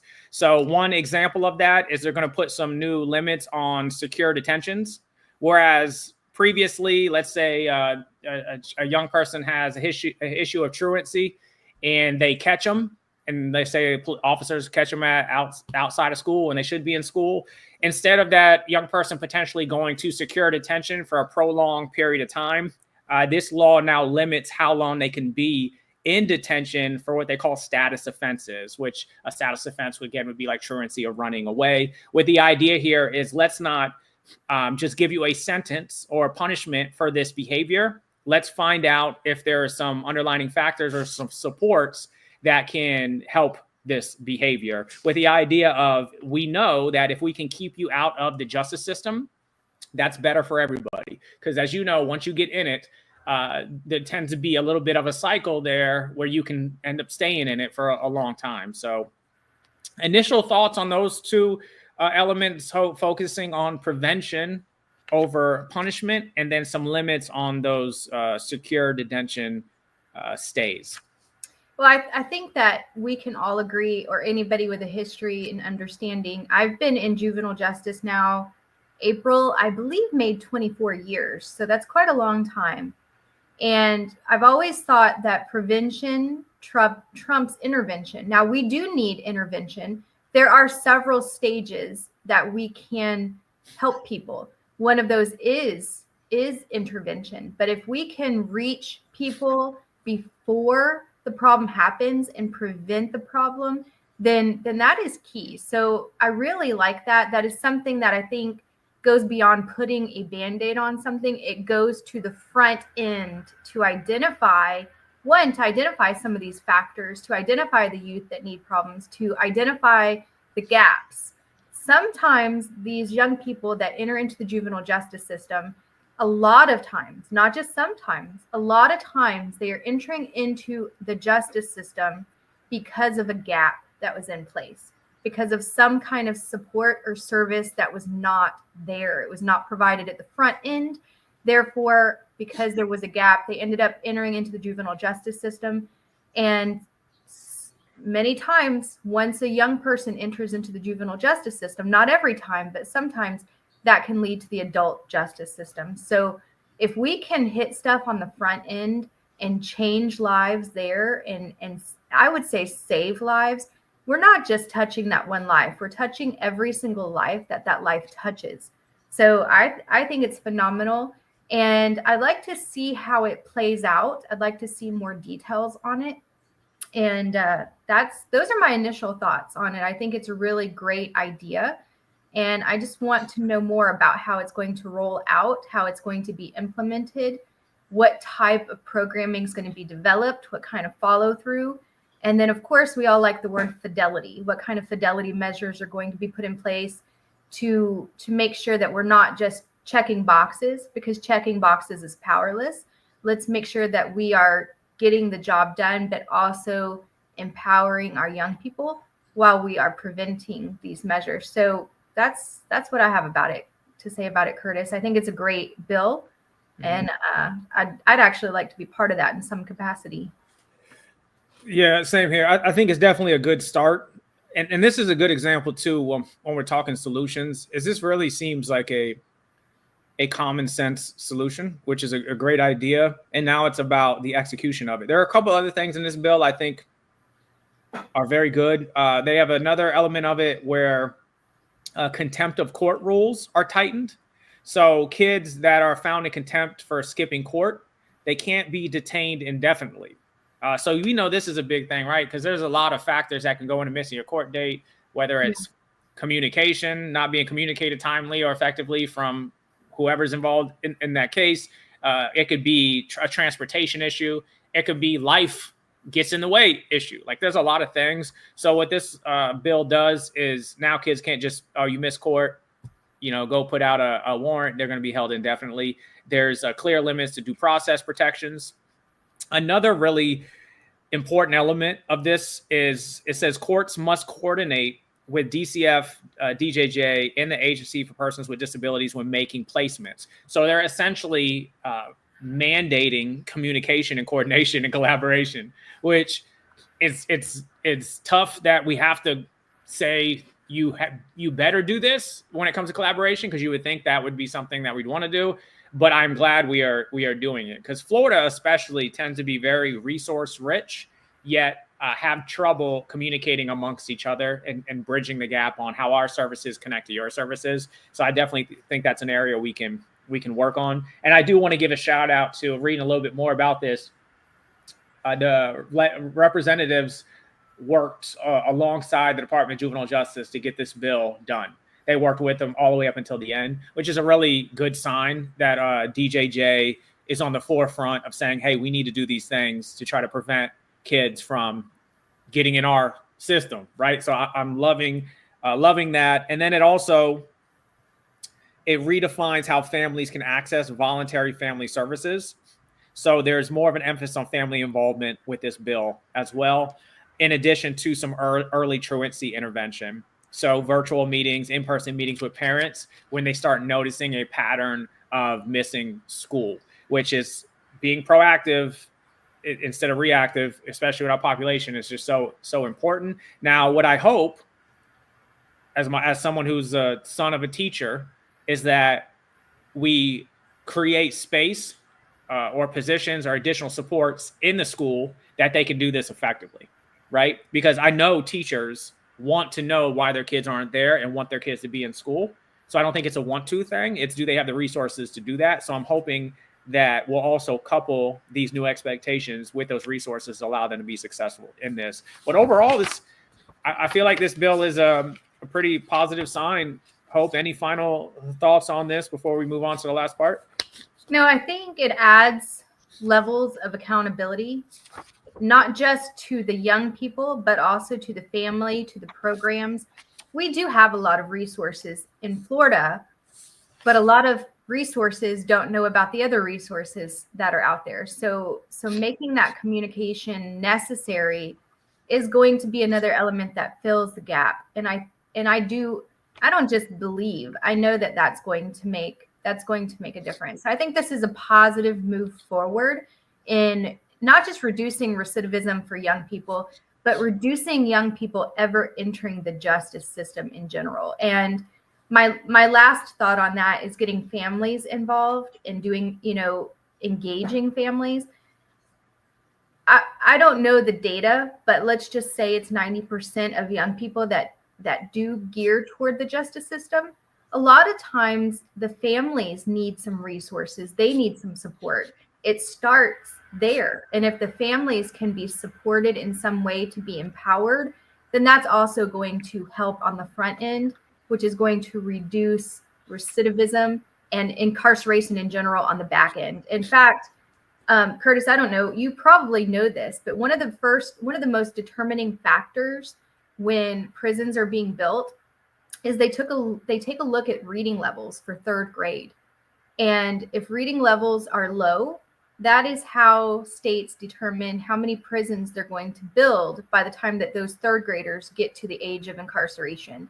So starting early, starting on the front end is something that is very important in so many ways. Again, it's not the only answer, but it is one of the most solid answers, and it's one tool that we can put out there to help prevent what we are seeing in today's society.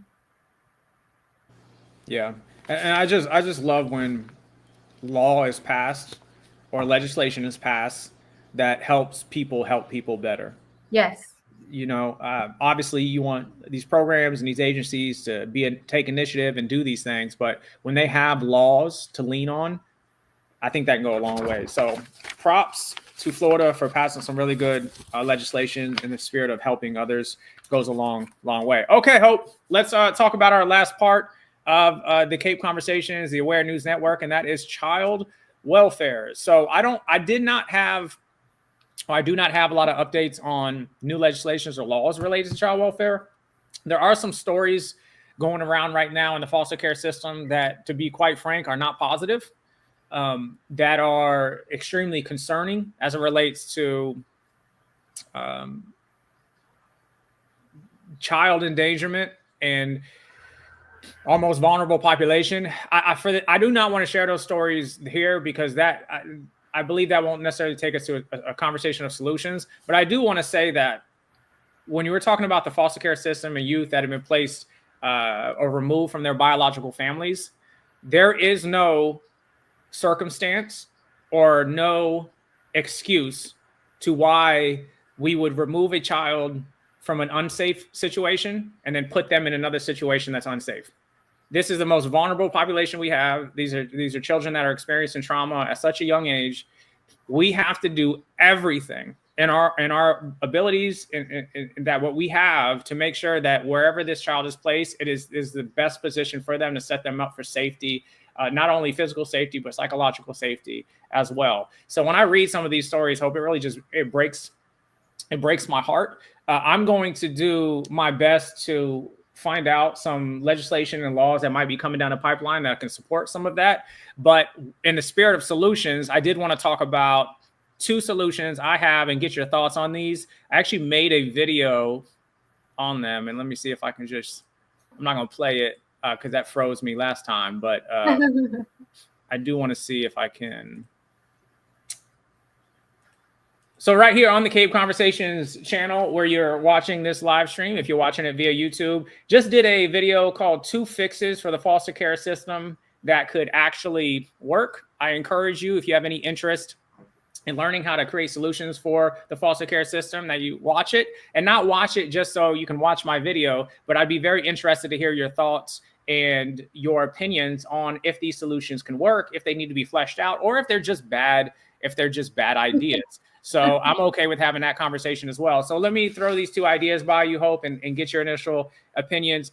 You probably know this about me, Hope, but when there's really big problems, I don't necessarily like to say, all right, let's put all our energy in solving the most complex and big problems first. First, I want to say, let's get some small successes, some wins, and get the things buttoned up that are occurring that we know should not be occurring right now.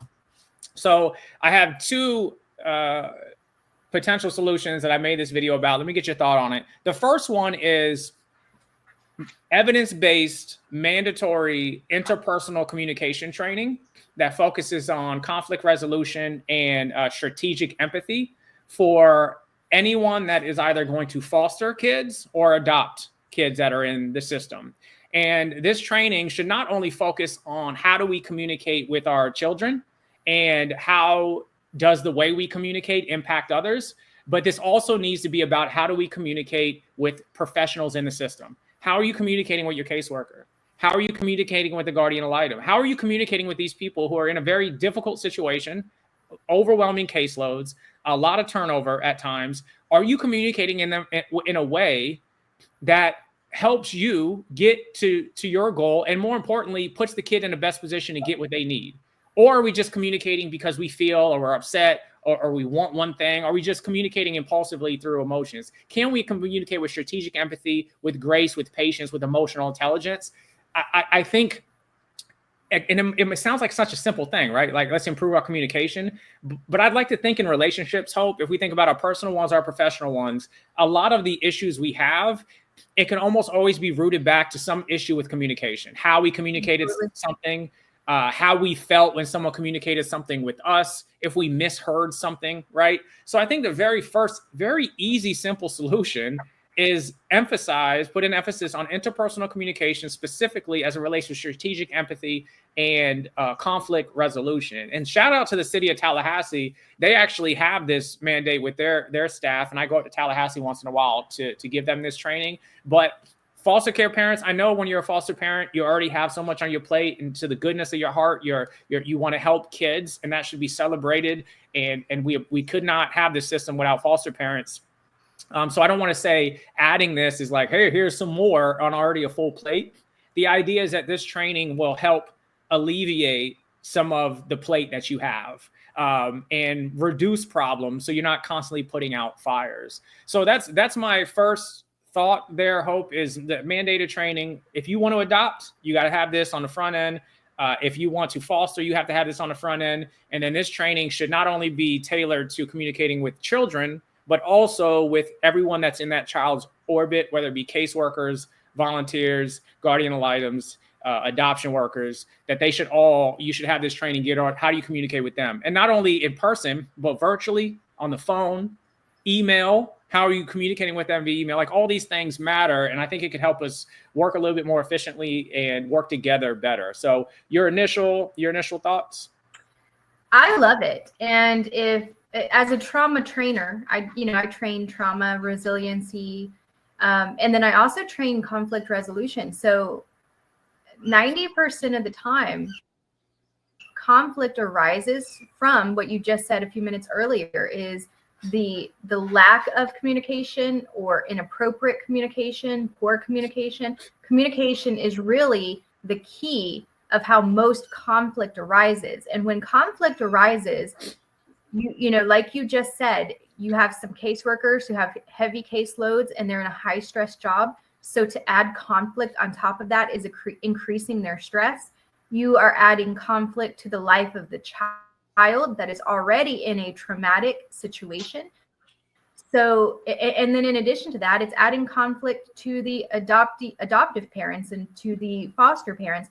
So anytime that we can resolve conflict, I think it's a go. And I think a class like that, or a course like that, Curtis, is not just going to help when it comes to supporting our children and supporting our foster care system. It is going to help us in every area of life, including relationship. And relationship is a support factor. So when we're looking at all the risk factors that are involved for children, one of the protective factors is our solid communications, connections, and relationship. So if we can improve those communications and relationships, then we are adding a protective factor and removing a risk factor for our children. Absolutely. Yeah. And strategic empathy isn't about condoning behaviors or acquiescing to other people or compromising your own morality for someone else's because you don't want to get people upset. That's not what it's about. It's about communicating in a way that increases the probability that we can move forward in a solution-focused way in a field where all those solutions should be tied back to the most vulnerable population, which is our kids. Right. Why in the world are you yelling or blowing up somebody's phone or calling names when, like, if you're just doing that because you want to have a debate with somebody that has something to do with not caring for a vulnerable child, then go for it. I argue with people sometimes when I'm bored. Hope if I got time, if I have the energy.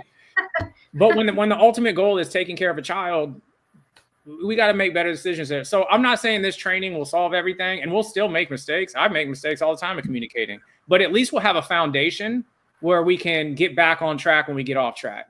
You know what I mean? So that's my very first thing. I think it's a really simple, basic solution that everyone could agree with or engage in.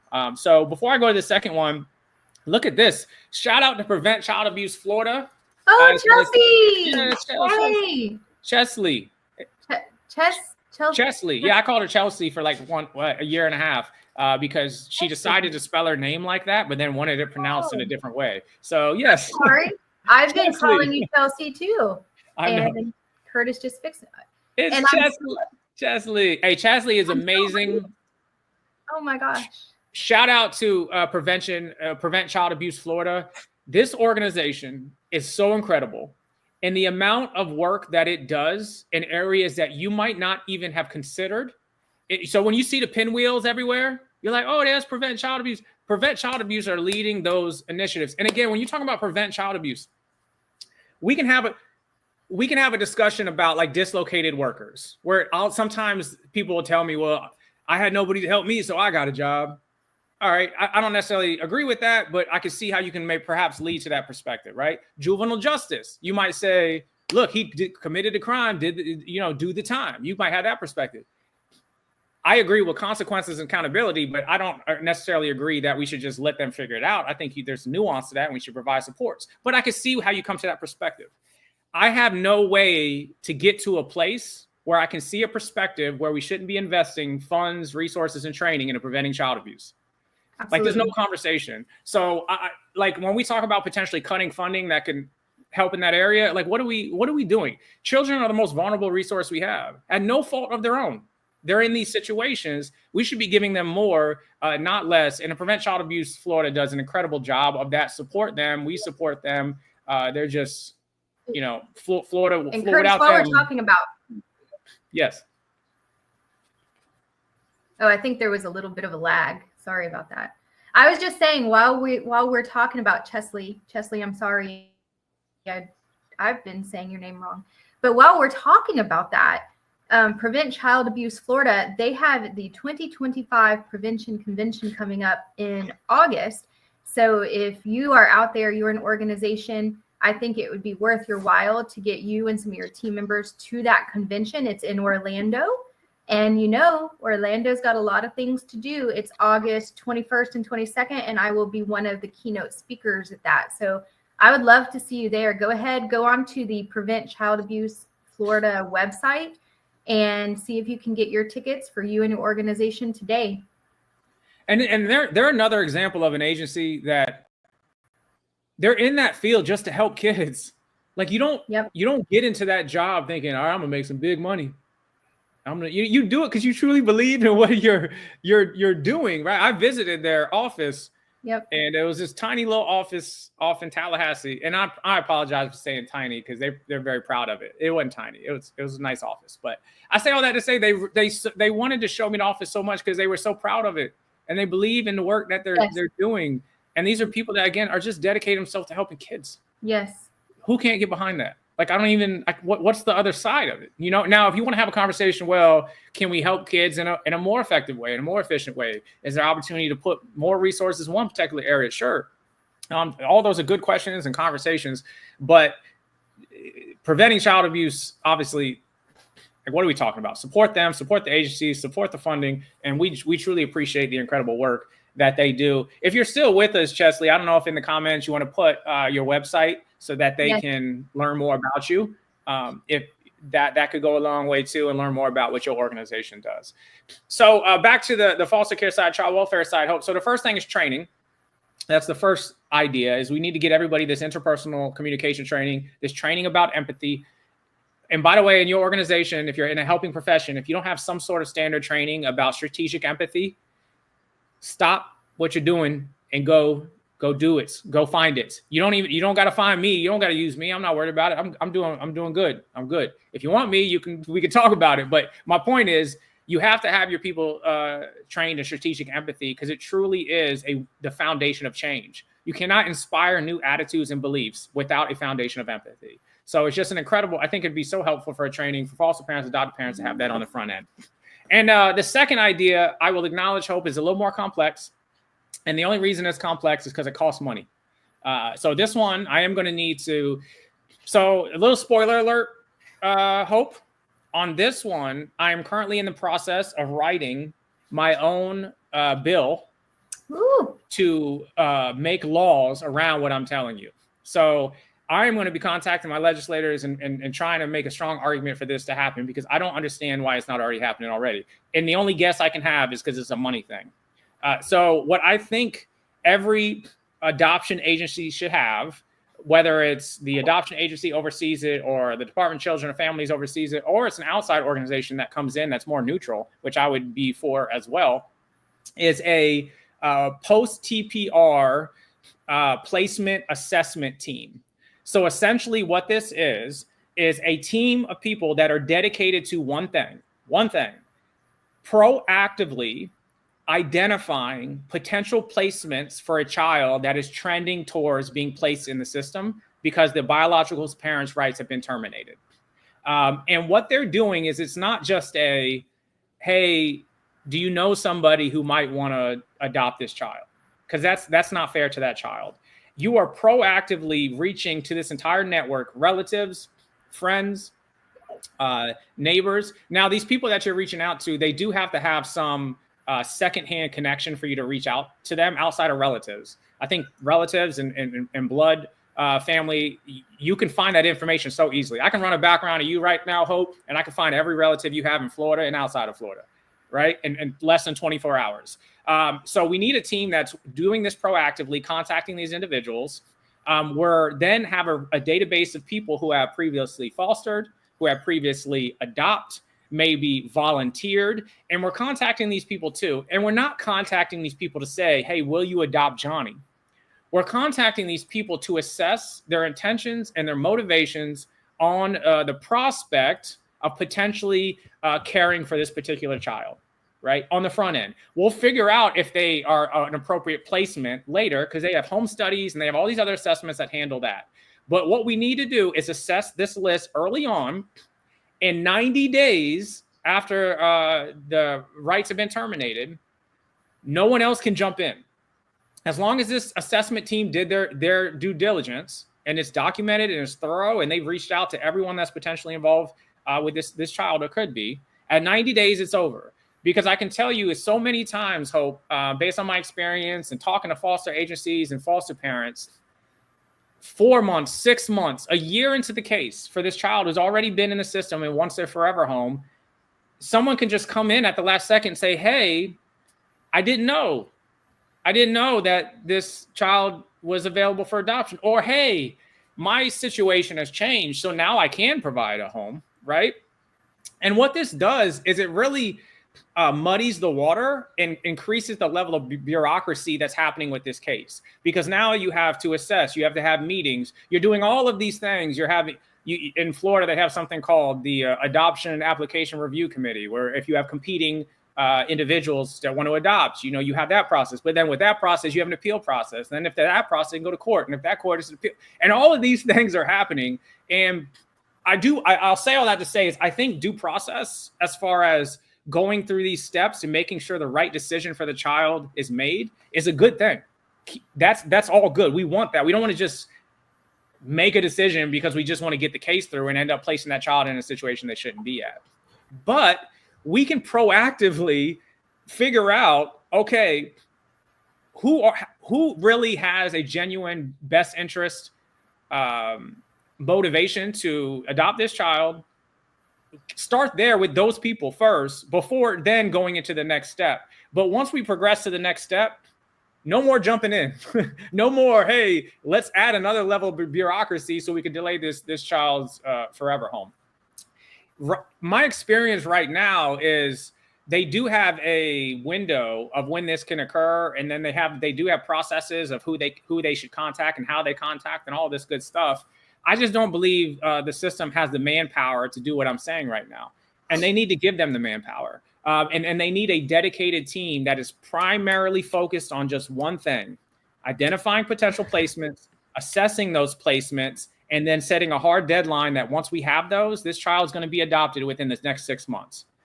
Outside of other extenuating circumstances like appeals in court, that each child that is placed in the system post-TPR should have a 6-month timeline. There is no reason that child should be in the system for years at a time when there's already a forever home and a placement available for that child to move forward with adoption. So I want a dedicated team that focuses primarily on that. Are the potential relatives, are the potential foster parents, friends, neighbors that can assess, all right, what is the list for this child's forever home? So we can start there. And then from there, as soon as that child's the rights are terminated, we're going directly into assessment, home studies, figuring out the best interest of that child with the timeline of 6 months so that child can move forward with their forever home. So I know that was a lot, Hope, and I might have simplified a couple of things. Your initial thoughts on a adoption team that focuses primarily on that one area? Well, Curtis, I know you brought up the finances as one of the barriers. However, I think of if something like this was in place already, then on the front end, where we might be spending a little bit money on the front end, we're saving it on the back end. Because again, going back to prevention, it costs less to prevent something than to intervene and try to fix it. And when I say try, once we have a young person that has these traumatic experiences and then they are escalated because these processes are not in place, then it's a lot more work on the back end to try to fix something that should have been fixed in the front. So I say all that to say I think it's a phenomenal idea. I think the funding, it's just a matter of finding it and making it available. And I think the process, though, I think it could start even if it's a controlled group, a controlled area, starting it somewhere, and then growing it from there. I think that's kind of how we do things in the world that we come from. Is we do a small cohort, and then we see how that it's working, and then we grow it. But I really do think that that's going to make a difference when it comes to our children, because like you've said, they are our most vulnerable population. And I just don't think we should be taking shortcuts. And I know that's not what people are trying to do, but at the end of the day, when the funding is not there, it is kind of a shortcut, right? We're taking a shortcut. And those shortcuts, those are what's harming some of our children. So I like it. I think it's a phenomenal idea. I think those two things together really are a powerhouse of support for our children. Yeah, and the two main goals there, Hope, would obviously one being reducing the amount of contested placements.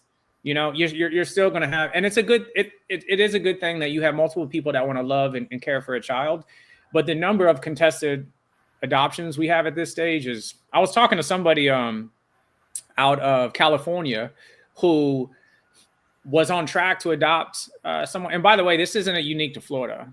I've talked to many states, and they all have some opportunities for growth as it relates to the foster care system, because like these other two systems we talked about, it's so nuanced, and there's so many other factors, and you're talking about trauma, and you're talking about the underserved, and there's a lot of things going on. But I talked to one in California, and they were on the track to adopt a child that's been in their care for about a year and a half. And then all of a sudden, a previous placement that had the child for like 6 months or so said, "Hey, I changed my mind. I do want to adopt him." Wow. And like, what are we doing? You know what I mean? Like, this isn't a, hey, you know what? I do want this. Well, I can't right now. Well, we're talking about this again. This is the most vulnerable population. These are children. Now, ultimately, the child wasn't moved, thankful, but it ended up delaying the process even longer, you know, which we don't want to do. So these two ideas is, I'm thinking, can we reduce the number of contested adoptions, and then can we reduce the length of stay that a child is in the adoption system itself? And again, I'm talking post-TPR. There's a whole nother opportunity to explore solutions for before TPR happens, which is a very complex and nuanced conversation that's going to take a lot. So we want to start post-TPR first. But I think, to your point, potentially identifying one circuit, 2 counties, that could go a long way in seeing if this could work. So those are my initial thoughts. If anybody is involved in the child welfare or the foster care system has any thoughts or opinions on those two potential solutions, I would love to hear it. If you want those unpacked a little more, again, I did make the video on YouTube where we really dive deep into it. And then in the YouTube description of that video, I fleshed it out even more. And like I said, I am in the process of writing a bill to see if we can get some of this stuff pushed into law. And like, hey, I'm seeing the governor, he's signing things, he's making things happen in bills that help people. So hopefully he'll let me be a part of that process. And then again, shout out to the bipartisan support on all these bills too. These things can't really get passed if you don't have both sides working together and these departments advocating for it, whether it be DJJ or DCF. So yeah, Hope. Whoa, it is 2 hours and 2 minutes. We talked about 3 different systems. I can't believe we just kept talking, Hope. And that's probably a lot on my fault. My bad for keeping you here this long. Let's move to the end if we can. Hope, first, can I give a shout out, Hope, to 2 agencies real quick? Oh yeah. I'm gonna call on my C.A.P.E hero spotlight. Let's do it. First, and I already kind of did this, but Deborah Moore over there, the high fidelity wraparound team over in Greensboro. I was, again, to be in a room of 150 people who are all in on wraparound services in the homes, in very adverse situations, and just their only goal is to help these people improve their lives. And then to wrap fidelity around it, meaning I'm going to be a part of a program that the expectations are all the way up here and I'm going to be held accountable. That's a big deal. So big shout out to them and anybody else that works in high fidelity wraparound, and my squad over there on the east side of Florida. We're going to be in Cocoa Beach for their conference. They do it as well. I'm actually going to get them on a podcast coming up. And then my second shout out is Goodwill in Kentucky, Anna Works. Hope this, and when we were talking about workforce development a lot. how Goodwill did this in Kentucky is the model that should be in every single state. Under one roof, we have our workforce center. We have the YMCA there out offering childcare. We have therapists offering mental health support. And by the way, not like you have to make an appointment. You can just walk in there in real time and talk to a therapist. They had a barber where you can get your hair cut. And not only that, you can learn to become a barber. They had a freaking playground there. Everything you could think about. They had training for credentialing too. Everything you could think about that if someone walks through that door, you have a way to help them was under this one site. But this is the most important. This is one of the most incredible parts about this location. It felt good to be there. Like it was well lit. It was clean. People were friendly. And like these are these little things that you don't really think about, but this stuff matters on mood. Like your mood affects your behavior. That's why people who like live on the beach, they're so happy. Because they're on the beach. The environment creates a good mood, right? So the vibes, or the vibes as the young people say, the mood, the energy that was in this place was incredible. I swear, I just kept walking around and I'm like, why is this not in every state? And what they did, Hope, they put it right next to the bus station. Yes. And right behind it was a hospital. Like you talking about. Now, I will say, when I started asking about funding, and they had a coffee shop. I don't know. I just felt I should say that because, that's important to us. That got me. But then funding, how are they funded? You want to take a guess? I can guess. You want me to guess? It sounds like something that would be community funded. It was all private donors. Private donors. Millions of dollars they raised, private donors. So they're not beholden to anyone except their community and to those donors seeing they're having an impact. So, yes. But the facility was just incredible. So if you're over in the Kentucky area or the Goodwill, Kentucky Inner Works, so you know what I'm talking about. I'm impressed. So I will be looking into, okay, is this anywhere else or can we get this in Florida? So those are my two shout outs on the C.A.P.E. hero side. I already shouted out Prevent Child Abuse Florida. I also want to shout out Marquise Jolly for hanging out with us almost during the whole stream. Sarah Beth, look at you, even though you're talking about my jacket. Sarah Beth never takes her cape off. She's amazing. And anybody else that's just been creeping in the background. I've seen people been watching here, just not commenting. You're just out there just creeping. I appreciate you. Just know that you don't have to speak up this time, but you can speak up if you want. Hope, final thoughts from you? Well, I've really enjoyed everything we've talked about. I know we have covered so many things, but in reality, these are three major players when it comes to the lives of people.